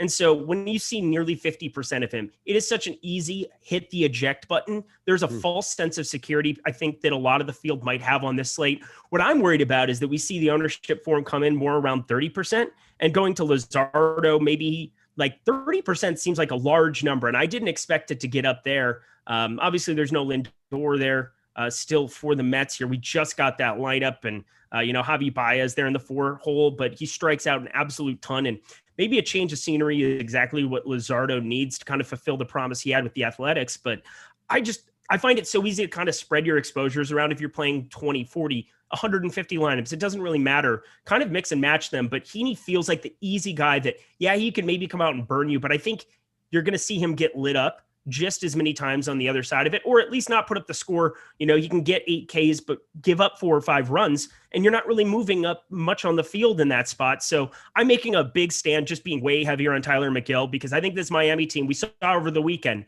4 runs, 16 total hits in 3 games against the Yankees. Yikes, Scoobs. All right. So normally, when we start to look at some value pitchers, it's usually because of price. But in this case, and by the way, a good time to remind you to ramp up the thumbs up button. That's the like button. So when you hear someone say smash a pound away, that's what we asked. Wait, Jordan Klein said something new for 250 likes. Worse than Tinkerquist? What is that, by the way? Dude, did you flash it while I was talking? Okay, good. Can He's you a good person. Can you put the picture up? No, Give us a visual. Give us a visual here. Honestly. Wow, we're all friends. It's just somebody you and said me that they and were going to Jordan. go to a competitor because I'm being a goof. No, what's happening is Jordan Klein is making me a goofball today. Let me tell you, the competitor is boring Jesus as Christ, shit. There that is. See, look at that. You think a competitor's bringing that? Competitor's sitting there being like, his batting average is 239. Come on. Nobody wants to sit there and take that. What the hell was Tinker Quest? It just went up on the screen. You just missed it. And No, I know, but what the hell was that from? It's Tinkerbell with my face on it. Oh, okay. We can move on because I was just trying to ask the genesis of it. Forget it. That's fine. All right. Now, Desclafani is sitting there unowned, essentially unowned right now, but he's the second highest guy on the slate as far as cost is concerned. So I wonder if that's an interesting pivot away from ownership. I mean, I'm sitting here looking at under 10% owned on a slate that has 5 guys with more ownership, including 2 that are near 40 and 50. Yeah, this is another team, Arizona, especially without Escobar. Like, there are 3 or 4 teams. There's no tanking in baseball. There's no tanking in baseball, really. You can't have one guy make up your franchise the way getting a Patrick Mahomes or, being able to draft not Cade Cunningham this season. Don't get me wrong, but other seasons for sure. LeBron James is a one, like you get that guy. It's a franchise changer. And in baseball, just because you have a starting pitcher only start once every 5 days or 6 days, you have 9 lineup spots to fill up, and you have closers and you have so many relief pitchers, and there's so many things that make up a good baseball team. Think about it. You had Baez, Bryant, and Rizzo that all were together. They couldn't be 500. They had the best closer in baseball in Craig Kimbrell, and you couldn't see them win baseball games. So it's very, very hard for a team to go out and flat out tank, but we're going to see Arizona and Miami. They don't have any options. They don't have anybody else that they can put out there that's any good whatsoever. And so this Arizona lineup, however it comes out, it's not out here yet. I mean, Ketel Marte is going to be back, but I got to think that this is going to still be a really, really bad lineup that you want to be targeting pretty much every single time out. So I like where your head's at there. I think targeting him here in this spot is great. But yeah, Marte back in the lineup is decent here. He returned yesterday, so I'm assuming he's back in there today, unless they're going to like every other day as he's getting going. But it's just such a bad baseball team. So yeah, I love the Mike Yastrzemski. Good Lord. I was just looking at his name here in the San Francisco lineup, but Anthony Desclafani, absolutely love that pivot. I like where your head's at with that. And then kind of mixing and matching a lot of these guys. I mean, Josiah Gray, I'm absolutely in love with here. And I was this morning. I'm going to continue to be here. 7,600, save $1,000. Go to him. Avoid some of the Andrew Heaney and the volatile there, because I don't know. This guy's going to be really, really good going forward. And you want to be early on guys like this before other people, because there's a false sense of comfort because you know what you're getting into when you tangle with Andrew Heaney. Like, it's not going to surprise a lot of people if he goes out and puts 25, but he could also put up -10. And, that's the range of outcomes. Josiah Gray, I think, is going to be a high floor guy, and he's going to be very, very good going forward. Start investing in him now. I couldn't agree more, brother. And honestly, for a team that just put up 15 runs in Pittsburgh in a game just to salvage a series, if you want to call that, against Pittsburgh, there is no way in hell the Philadelphia Phillies are going to come out and do anything remotely close to that level of productivity. If there's one thing I can guarantee tonight, it would be just seeing the ups and downs of this baseball team and the regression to the mean, which is probably them scoring like 2 runs tonight. So pound the under. It's 8.5. Pound the under. Oh, look at you coming through. I love the sports betting take. Head over to OddsShopper. Check out exactly where you can get the best line on that. Look at you. Any interest in Ranger Suarez moving from closer to start? Not even opener, but to starter. No, we're not going to do that today. We're going to. It's like Russell Brand from Forgetting Sarah Marshall. It's like I was going to listen to it, but then I just went on living my life. Like whatever. No problem. I'm not even going to try to force you on that. All right. So anybody else? I love the Gray play, by the way. FanDuel, let's just look at this as we kind of close down the pitchers and start to look at some stacks and some individual players, of course, as we get ready for lock coming up just after 7 o'clock tonight. So on FanDuel, McGill is 30% owned. And, I've worked with Alex and he always makes that point too, where it's like, well, 70% of the field does not own him. So It's not like if you ran him with FanDuel, you are completely out, especially since Heaney has 10% more ownership. He's at 38. So, that seems like McGill would be the obvious play if you wanted to pivot from that. Maybe you go back to our buddy DeSclafani, right? Yeah, so McGill is a misprice. Like 8,500, he shouldn't be 200 less than Luzardo. He shouldn't be 200 less than DeSclafani. But this becomes, what's your risk in how much risk can you inherit? Because automatically on a one pitcher site, you go different there. It is just kind of like your entire lineup there. Like a two pitcher site, you're trying to kind of make the pitchers also work, kind of combining the ownership to be a little bit lower. So you can fit in either the stack. Like if you're playing an expensive stack, you probably want to have two cheaper pitchers. It's just kind of what works. But the best pitchers are generally the highest priced ones. But when you get something like this, where McGill is 200 less than those guys, I mean, DeSclafani just jumps off the page for me on that side. I have no interest in playing Michael Wacha. I would definitely give some interest. The tough thing with Josiah Gray over there is that the quality start is a little bit more in question. I don't know how much run he's going to get here in this spot. So both of his starts there with the Dodgers, 4 innings pitched. I don't know really what that's going to translate to. Washington isn't playing for anything. They just sold the farm. They sold their two cornerstone pieces on both sides outside of Soto. I mean, Trey Turner and Max Scherzer are now in the blue. So I definitely think that you could take some shots there if the quality start were a little bit more in play. But in just looking at this, DeSclafani, man, I'm not playing a bunch over on FanDuel. I have 2 lives just to be able to talk about them intelligently, but I would have a ton of DeSclafani here in this spot. I was looking, speaking of Odd Shopper, my friend, I was looking over at Odd Shopper and I can get plus money over 5.5 Ks across the board. Plus 130 actually is the best return I can get here in PA for over 5.5 Ks. Is there any concern with pounding that number, especially with the return, knowing he's going up against a really bad Arizona team? Just not enough of a K pitcher in that regard? Or? Yeah, no, it's looking at the overall strikeout ability up here against Arizona. So there's a number of guys. I have to see what that lineup kind of turns out to be, because this could be, especially with Marte in there, he strikes out underneath 15% on the season. So you put him into the mix. For me, it just becomes DeSclafani getting the quality start, being able to pitch deeper into this game.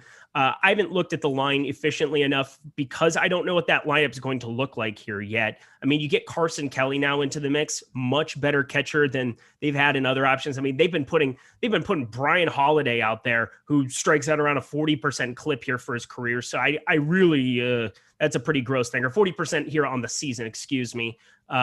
It's been pretty gross at that position, but now Carson Kelly in there underneath 21%, Nick Ahmed 22%, Asdrubal Cabrera 21%. Those are below league average. So, I mean, they're a better team at avoiding strikeouts. It's just that on the whole, it's just a team that can't generate a lot of runs. And so I don't want to speak to the K prop. I mean, the Awesemo strikeouts prop, that tool is just incredible and will be much more informed data-wise than what I'm going to be able to be in that spot. But I kind of want to wait to see what that lineup looks like.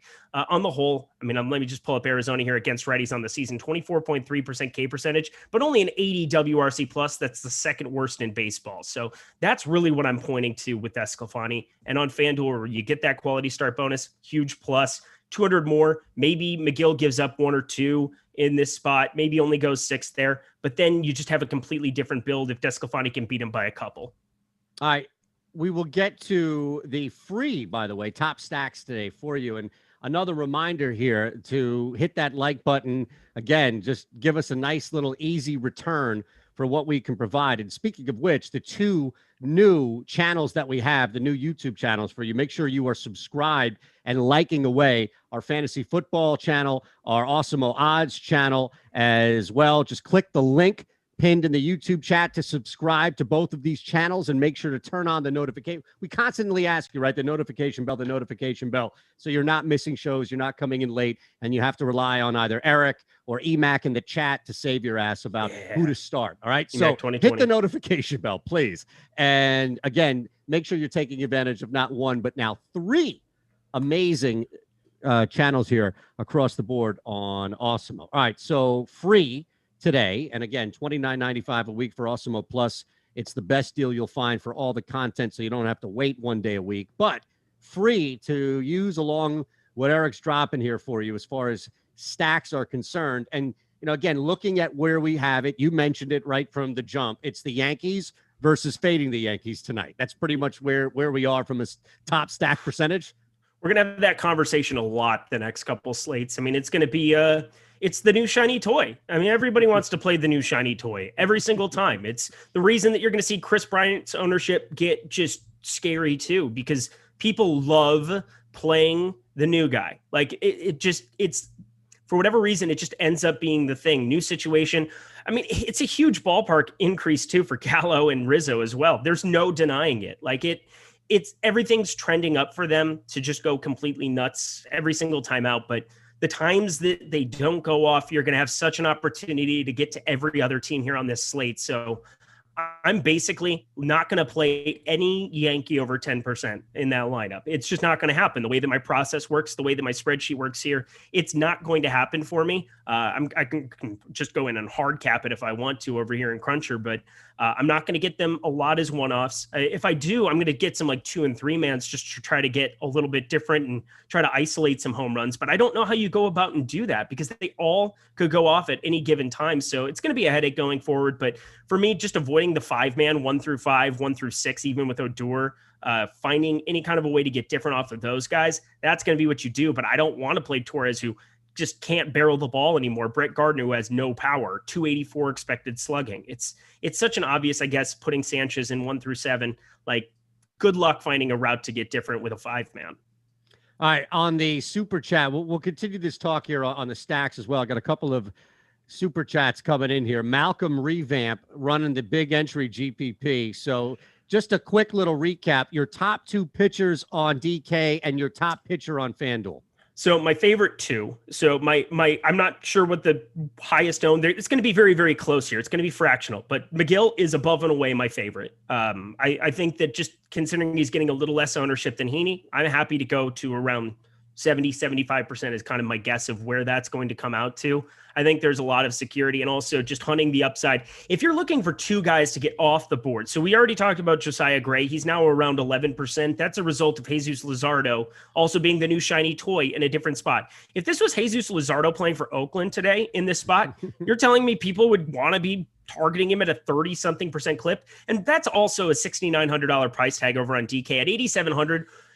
That's like an ultimate trying to get contrarian spot here, and I'm just not going to be touching that whatsoever. But we both love Desclafani. That's another way to get a little bit different here. 7.5%. You put him and Gray together, that's under 20% total ownership. That seems like a great way to go as opposed to clicking Heaney's name. So the other one comes in, and this is a monster here. See, so the Tinkerbell E is paying off literally as Anthony Davis hits us with a monster super chat right there. He loves the Tinkerbell E. Question: reason Ohtani unowned? Did he miss any news? Real job. Oh my God, got in the way. That's what it is. Jordan, seriously? I'm trying to do a show.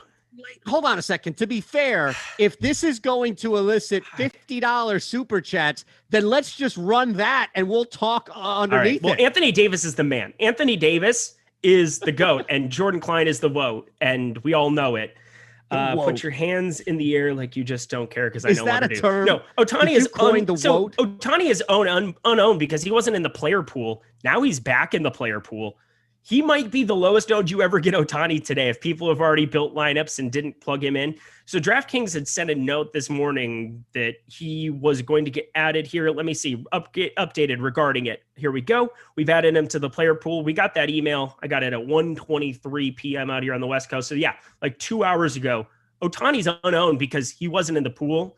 Ohtani is the best tournament play, and we haven't gotten to bats yet, but Ohtani's the best tournament play on the entire board today, and I don't think it's close. I don't know what the ownership's going to look like. We can refresh it here, but considering he was like slated to start, now he's got pushed back to Thursday. I think you could get some really low ownership, especially for a 7-gamer. I mean, you're going to get something that kind of looks like it will tomorrow on a Tuesday with 14, 15 games on a slate, but you're going to get it today here on a 7-gamer.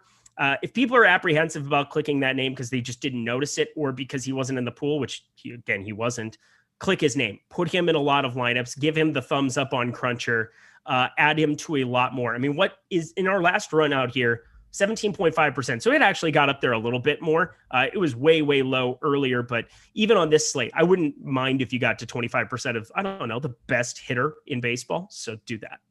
No issues as far as, I guess we're so close to lock that it's either going to erupt right in like a couple of minutes, the ownership, or it's probably just going to be one of those things that. Yeah, and you can't play him on FanDuel. I want everybody to know that too. Sorry? You can't play Ohtani on FanDuel. Cannot. It's just DraftKings because he was listed at pitcher, and just textbook. Adam Scherer would have a FanDuel joke in there somewhere, but I don't know what it is. What, like nobody cares about FanDuel? Yeah, something to that regard. I love FanDuel. I've made more money on FanDuel this season than I have on DraftKings, but DraftKings, they know how to handle a contest. They know how to reach out to the players. And again, giving us 2.5 hours heads up, most people will not be making lineups until a little bit later as lineups start to come out.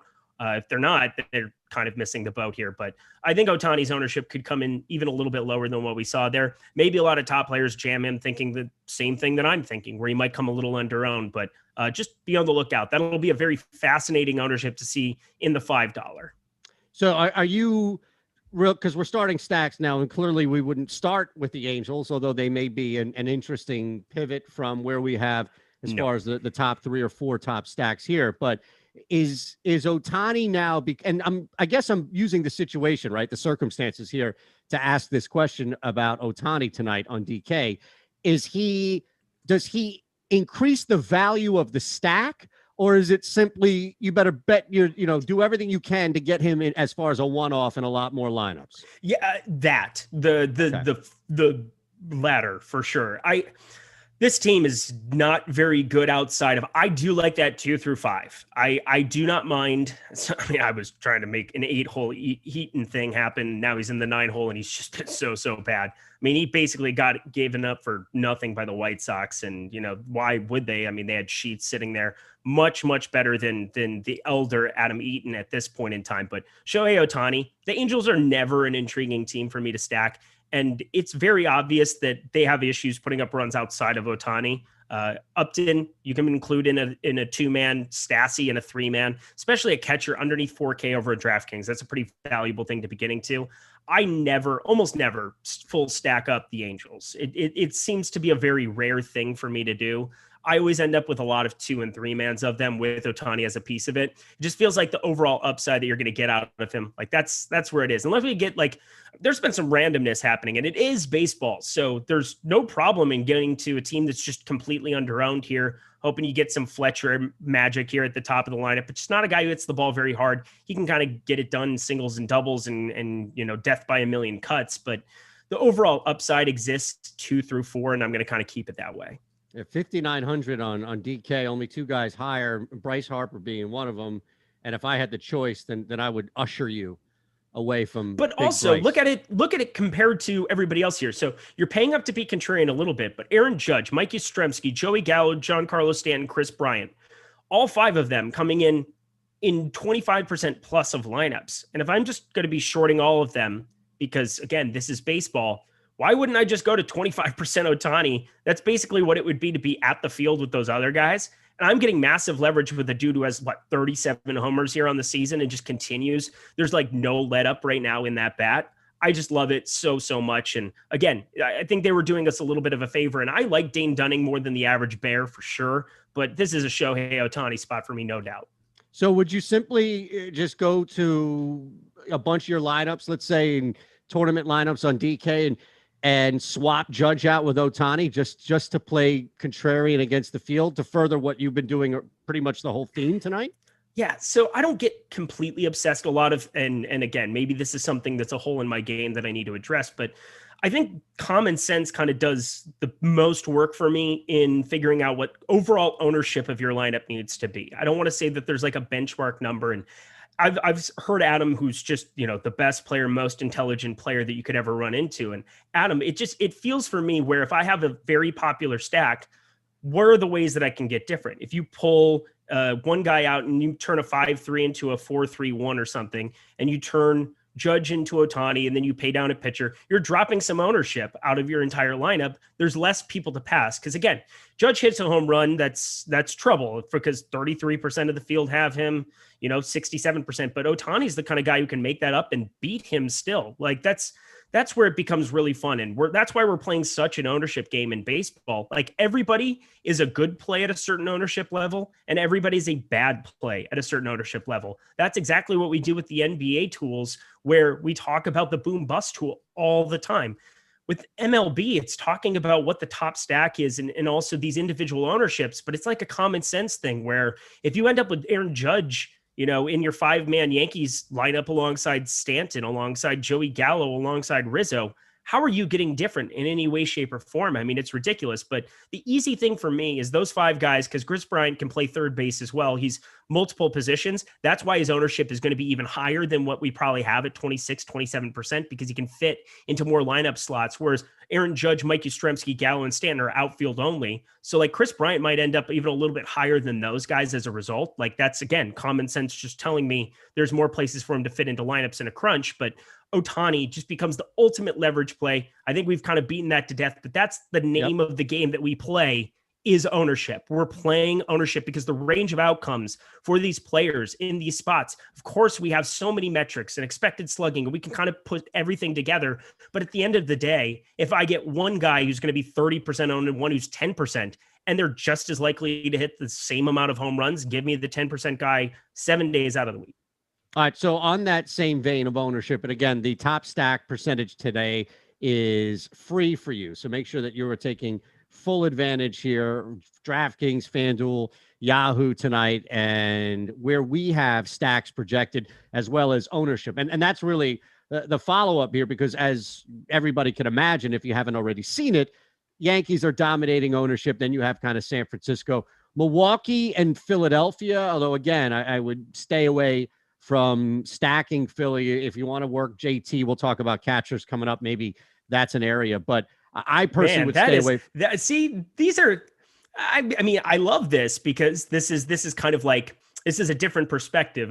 You're an ultimate fan, just about everything you could about Phillies baseball. I'm not saying don't stack up Philadelphia ever in this spot. I mean, I definitely like Graham one side. We can't just say that I'm very high on him compared to what the field is, and I'm high on him as a player going forward here in this organization. But at the seen time, we've seen 2 major league starts here, or 2 major league starts this season. Yep. And he didn't exactly get through unscathed in either of them. He gave up 4 homers in 2 games. So at the same time that I want to say, hey, I like Gray as a pitcher and I'm willing to accept the outcomes there, and I think that just because we know who Heaney is, that's what I was talking a little bit about earlier, where, Heaney is a definite boom bust option, and we can all understand why. We've all experienced it one time or another playing this silly game, but I absolutely think that Gray could get shelled as well. I gotta say, I would definitely still have some Philly stacks. I'm going to, for sure.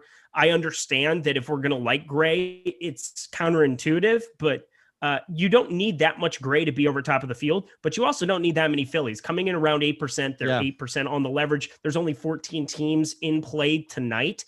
I think that there's enough bats here with some power. I mean, even like going down to Bone Gregorius in the 7-hole, there's a number of guys that we have here on Philly that I do not mind getting to in a stack. And I'm more inclined to just have him get blown up rather than trying to pick and choose the guys on the Phillies on that team specifically. Yeah, I think you make a really good point about the Phillies, and I'll defer to you. So this is like a quasi point/question. Yeah, it's a good conversation point, though, no doubt. Like, fair enough. And I think that just to build on this, because the Phillies are the example tonight, but there may be another example on this very slate, or there's going to be 2 or 3 examples as we move forward this week, especially as the slates get bigger. But where I think there's good middle ground that I'm willing to meet you is running the 2 or maybe 3-man stack for Philadelphia, right? Taking advantage if it's Segura up top in that lineup. Again, if it's Harper, Miller might be a good one too, if you can get to him, depending. But yeah, so that's where I think there becomes a more of an enticement to run that 2, maybe 3-man stack. And I wonder if, like, Milwaukee, for example, presents something similar to where maybe you're not running the 5-man stack in DK from Milwaukee, but you're countering some of the 2 higher owned stacks by getting to like 2 or 3 man stacks with both Milwaukee and Philly. Yeah, it's accepting what you don't know. Like we don't every single slate. Yes. I want to tell you this is the guy who's going to go off. I want to tell you that. If I knew who that was every single slate, I would just tell you who that was, and we could get this damn stream over with. We'd be done. We'd be done. There'd be nothing to talk about other than Moana. Like that's all we would talk about all the time, and then we'd probably have no viewership, and everybody would hate me. But whatever. I digress. I just know. Wait. We will never lose viewership because Jordan has the Tinker thing ready to go. Yes. But I'm saying that like what we have to do is we have to be able to accept that there's a range of outcomes, and I have no idea what's about to happen to my life here in the next 15 minutes, but I have a feeling it's not good. But thank you so much for everybody hitting the like button. Yay.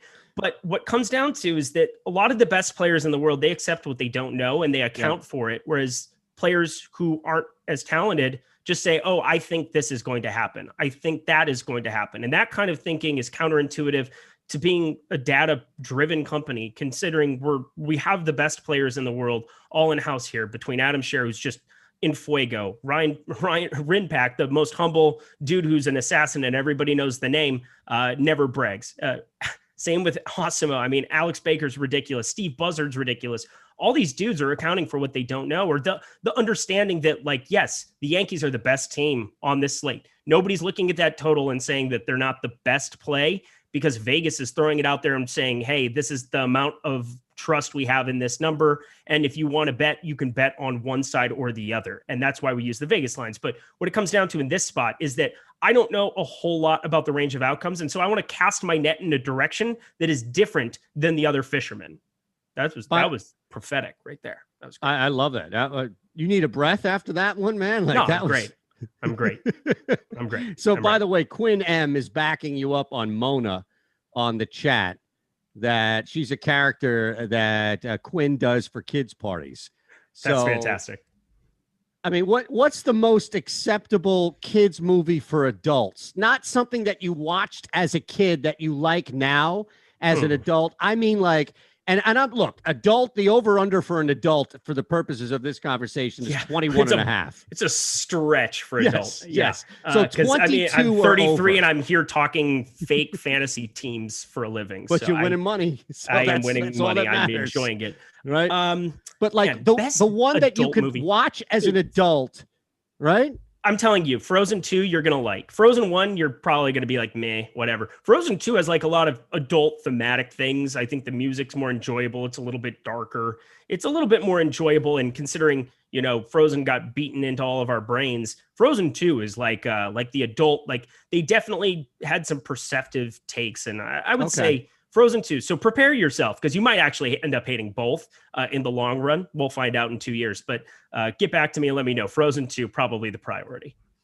Before I let everybody know about this amazing deal with Jock Market, do I actually have to watch this crap? Like, can't I put it on for him and then watch something on my phone? Nope. I've got YouTube TV, you know, I've got all these things I can use. Jordan was nodding his head yes, all right? So now it's 1 versus 1 here. I don't know who to believe. I mean... I guess my wife. Hang on. Can we get a poll in the chat, in the YouTube chat, just for Jeremy C here, who wants me to talk baseball and whatever. But we need a poll. Frozen 1 or Frozen 2? What wins? What was your favorite out of everybody? And don't just vote because Jordan Klein is nicer than me and you want Jordan Klein to win because Frozen. But Frozen 2 is a better movie. Yeah. And look, we're Megamind is a great choice. Gary Gregg. Oh, Megamind. Come on now. Megamind. I don't know that. Is that a kid's movie that's like you could watch as an animated adult? Yeah, it was like Brad Pitt did the voiceover of it, I think. That was the guy. Yeah. It was a good movie and people don't know. Yeah, but that's the thing. Like, I just want to make sure that I saw Little Giants. That's not a kid's movie. Or there was another one that I saw that's a good movie. Who Framed Roger Rabbit? Like, that wasn't for kids. That was for adults. That's all I mean. The Incredibles, maybe something like that. Dude, Incredibles was great. Somebody else had something in here as well. It was just fantastic. You go back, you mind that real quick. Let me tell everybody about Jock Market, who is providing this show for us, and a great deal too, as we always have deals for you with our promo code to match it. It's $50. So they bump this thing up. Your first deposit is $50. Just use our promo code Awesemo. And as we've been telling you, Jock Market, think stock market, except sports, except fantasy, where everything now turns into a stock. A player turns into a stock. When basketball's back, baseball going on, when hockey's back, golf going on now. So whatever you have across the board, it's simply use the pregame IPO. You pick up shares of a player. You think something's going to happen, good or bad. You can sell, you can buy, just play it like the stock market. It's awesome. It's a new twist on DFS. And again, $50 for your first deposit. Use our promo code Awesemo. I saw you laughing. It was probably nothing that I said. So what did you find? People just want us to talk about baseball, and it's like we are. I get it. We are going everywhere. We are weaving, and it's just hilarious to me because it's like, it's 7 games. We just had the deeper dive on. And I know that EMAC had talked about it a little bit yesterday, and it was a 10-11 game slate. And it's like, we've covered so much ground, and we're talking about the strategy of it. And if you want me to pick out my batters, I'll tell you my batters that I have that are where I'm putting my money, where my mouth is on things, and who I believe are in the best spots. And we can go down the line on all of these things, but talking about the overall slate strategy and understanding the ownership and understanding what the tools are capable of doing and translating that, way more important for you in the long run. And if we're going to have asides about Disney movies, we're going to have effing asides about Disney movies, because that's what we do here. We have some fun. Look, people respond to what we say. If it's WOBA, XFIB, if it's Disney, and it could be WOBA or Mona or anything in between, right? People are going to respond to what we do, and therefore we talk about it. And that's all. I was just curious what the movie is, what the damn kids movie is that, look at this. Just what happened? Oh my God. Oh my God. This is amazing. Hit the like button. Are you kidding me? You're not getting this anywhere else. You're not getting this anywhere else on channel. Look at this. We've got staff saying whoa and holy shit on the channel. If that's not worth a like, I don't know what would be. By the way, Eric's gone. He's not frozen. He's just out. I mean, wait, look, man. Do you want to get back to one-offs, top catcher? Yeah, I do. JT Realmuto. Yeah, he's a good play, by the way.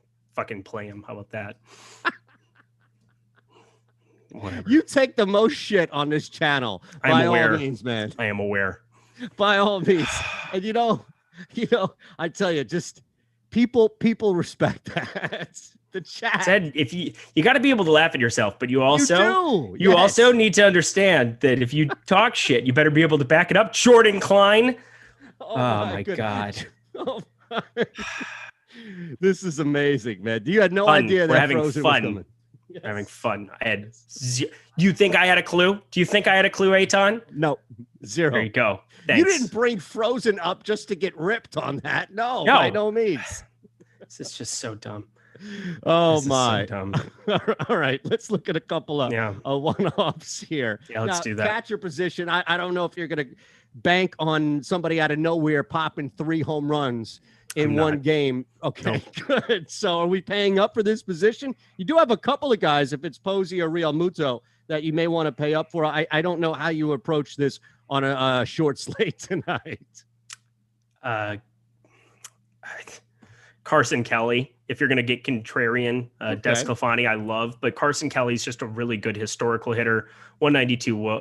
I mean, why am I even just going to list off this? How can possibly anybody take me seriously at this point? Jonah Heim is my highest owned catcher here in this spot as a one-off. But in terms of the stacks that I have, I just have a number of Milwaukee stacks. Narvaez, the lower owned of the trio, Sanchez, Posey, Narvaez. I like going that direction. So what's the contrary or not contrarian here, but I guess the counter to Realmuto? Is it just save the $500 to $800 and use it somewhere else? Because the margin of what you could get for being the top price catcher is probably going to be equal to some guys you mentioned. Yeah, I that is probably the right way of saying it. But you got to also find places to save money if you're going to be playing a little bit of McGill, and he's going to be more popular. Like I don't really mind going to Jonah Heim. I'm considering he's batting cleanup now here. This Texas team is abysmal, but you're going to give me him at 5%, starting to show a little bit of power here. Only a 296 WOBA, but that's less concerning in tournaments where you're trying to spike upside. 194 ISO. That's good enough for me here in this spot. Max Stassi, I talked about putting him together. We don't have that Angels lineup. Maybe that lowers his ownership a little bit too, but he's going to be batting high in that Angels order more than likely here in the 3, 4, 5 hole in that direction. Another guy to kind of be piecing together with lineups. I really like them. And of course, Mike Zunino, play him on every single slate. 326 ISO. I know that I'm forever attached to him because I called his home run from the All-Star game, and that worked out well for everybody involved. But Mike Zunino, let's party. I'm not struggling. I'm ready to go now. See, because Jordan Klein's back. He just like walked away. Like that's what people don't understand is he just walked away. He's like, he had a walk off and just like left me out there to cry. It's fine. He kind of did. Like we didn't even know if we were still on the air. We thought that there might just be a picture of Tinker Quest going on loop or something. Yeah, I would flipping. Yeah, you would not see me at work tomorrow. I can tell you that much. I'd be taking a mental health day. I need it. I definitely need it. This is amazing. I can't wait to see I'm what glad else. you're having fun. Everybody hit the like button if you haven't, because I am fucking miserable right now. Seriously. So That's again. Sorry, that's something to like. Throw it His in. misery, right? There you go. There you go. All right. We're back. First baseman. Yeah, so Nobody's first base- owning Alonso. First base is a fun tournament position because you have LeMahieu and Rizzo. So LeMahieu has multi-position eligibility, first and third. Rizzo, you write them off the boards, you cap them at 10%, and it opens it up for a lot of places you can go. I love Shohei Ohtani. Rowdy Tellez, who's just been raking here of late. In the 6 hole, 3K, the price is starting to come up. He's not on the floor anymore, but 3K is 3K here in this spot. My guy, though, if you're trying to get a little bit different here as well, go to Josh Bell. Josh Bell has just been absolutely crushing the ball in the 4 hole. We've got him projected at 2.5% on this slate. I feel like I play a ton of Josh Bell just about every single slate. I also love Ryan Mountcastle. Not a fun spot. Like the tough thing about Baltimore all the time is that you have to either choose Mountcastle or you have to choose Mancini. That's not a fun decision to kind of be making most slates, but obviously Mancini now the priority out of those two. It looks like the Angels lineup is set, correct? Yes. Okay. Anything? We pull it up here. Let's say as we get closer here, anything changing? No, I don't see the Angels lineup here. Maybe I just missed it. Maybe not. Okay, that's fine. All right. Yeah, I don't see it here. Real quick, just because he's completely underowned or just barely owned, any interest at all in Alonso tonight?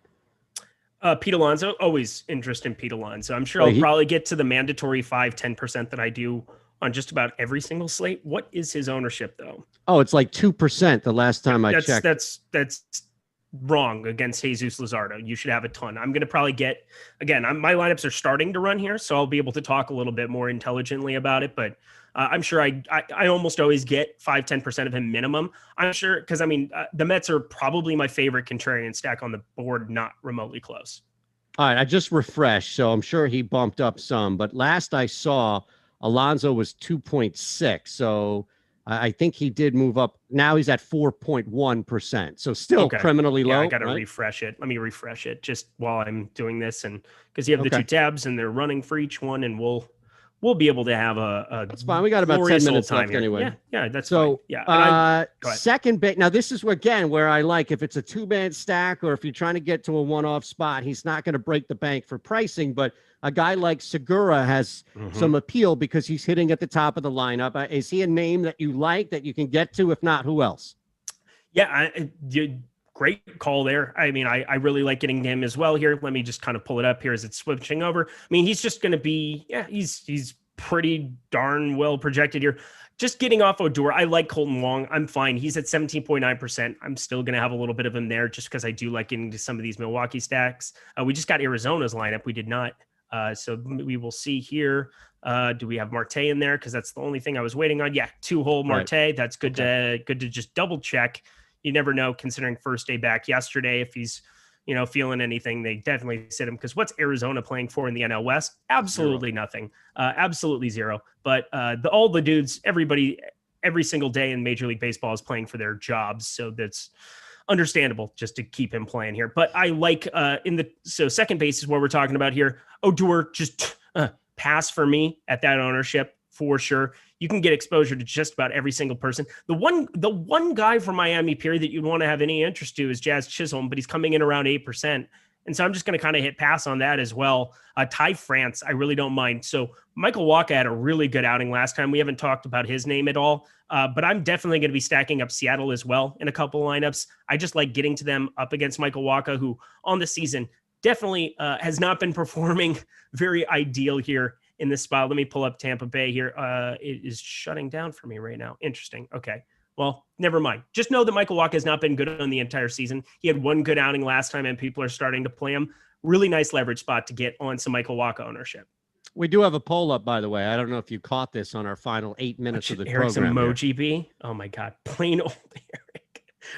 Wait, why ostrich? Yeah, I voted ostrich because I didn't understand what it was. So I figured, why not vote for that? Somebody's got to explain that to me. Oh, I'm sure Jordan has it ready to go. Are you kidding me? Like, I'm sure we have a visual to explain what ostrich is, right? I have no idea. Again, I don't want any more visuals. Please stop with the visuals. We're done. We've reached the end of our boarding walk. All right. LeMahieu 51. There we go. See? Look at that, man. You got some speed. I thought you played golf. You can't apply speed in golf. I'm doing my Phillip Rivers meme. That's a meme. That face is seasoned from having 9 children and having to go home and deal with a life of 9 kids. I can't imagine. Do you know how rich you have to be in order to not have to deal with your 9 kids? Phillip Rivers rich. That's the right answer, yeah. Yes, you do run like the wind blows. Dwayne Lopes with a great shout right there. I'm telling you, man. I didn't think you could move like that. All right, so LeMahieu, right? We're talking about the Yankees top guy at third base, although 5,100. Bryant as well at 5K. We talked about as far as maybe a little bit of a pivot away from the high-cost guys. My guy Bohm actually looking pretty good as far as cost is concerned. Where are you looking at third base? Just play whoever you want. I don't care anymore. Life is an give us some illusion. home run Nothing picks. matters. Fine. Okay. Eduardo Escobar. Love him. Milwaukee acquisition there. Play the shiny new thing here. Wilmer Flores. I don't know why he was just in my grouping there. Had to take him out. Crap. That's going to slow stuff down here. Let's see. Abraham Toro, another guy. Seattle, new acquisition here. I found out he's the first guy ever to hit a home run for a team and against that same team in the exact same series in baseball history. I thought that was a fun fact. Saw that on another place once upon a time. Well, just Sports Center. Let's just be serious. But anyway, I got to think. Yeah, so Eduardo Escobar is going to be my highest out of that grouping. Really like Kyle Seager as well. You're able to move Abraham Toro, play him at second base there. I really don't mind Alec Boehm either. But, God, only a 103 ISO in the season. Yeah, I'm going to probably trim him down. I don't know. He was popping up as much as what he was there. Take that on down here. And, of course, people are going to be playing a ton of Chris Bryant. I don't mind it, but I'm going to try to find different ways to go. Just give me the field over him and LeMahieu. Okay. Shortstop. Short and sweet. Yeah, so shortstop, going to be short and sweet because I got to get my lineups in now here for sure. Brandon Crawford, the ownership is just out of control for that cat. Willie Adames, I get a little bit more of there. Gleyber Torres, again, just not barreling the ball up. I have the least amount of him out of the Yankees in the grouping. I mean, I think right around 5% of him, so much lower there on him as well. If he hits a homer, if you're going on the Fade Eric bingo card, definitely play some Gleyber Torres, and I'll thank you later, actually. And Javi Baez, I love getting to Javi Baez in the spot. Strikes out a ton, but again, Jesus Luzardo, very, very poor season here. Love getting to some Mets stacks today. All right, so do you need like a minute or two just to? Yeah, give me 1 second here before we get to the outfield. I'll throw a little parlay out for people if they're interested in betting tonight. You get the Yankees -1.5, and you parlay that with the Nationals money line. Again, we're playing off of the Phillies coming off a ridiculous game where they put up 15 runs. Joe Girardi doesn't know his ass from his elbow. Love the Yankees. You've been talking all about it from a DFS standpoint with the ownership. Clearly, there is something there, shiny new toy or toys. So I'll lay the 1.5 with the Yankees and parlay that with the Nats money line tonight. All right. Well, Yeah, I think that's going to be a very popular way to go. I mean, I'm curious how Vegas is going to handle this because we're going to see some crazy, crazy inflated money lines because the Yankees are a team that people like to bet. Yep. They're a public team. They're just like the Packers. They're just like the Golden State Warriors. There's these teams that people just like to play. Also, Brendan Nimmo just got scratched. Awesome. Thank you so much to Loco, my guy in the chat. I think he still likes me. I think Loco still likes me, which is all that matters to me. But shoot, man, get Nimmo out of your lineups. I had him in a lot. 13. Okay, I got to get these out. We're going to rerun this real fast. Holy crap. This would be ironic if today I also didn't get my lineups in after getting absolutely torched all day. Yes. That would be like the ultimate, like that would actually, maybe I'll do that. Maybe I'll step away from the computer and just make Jordan Klein feel bad.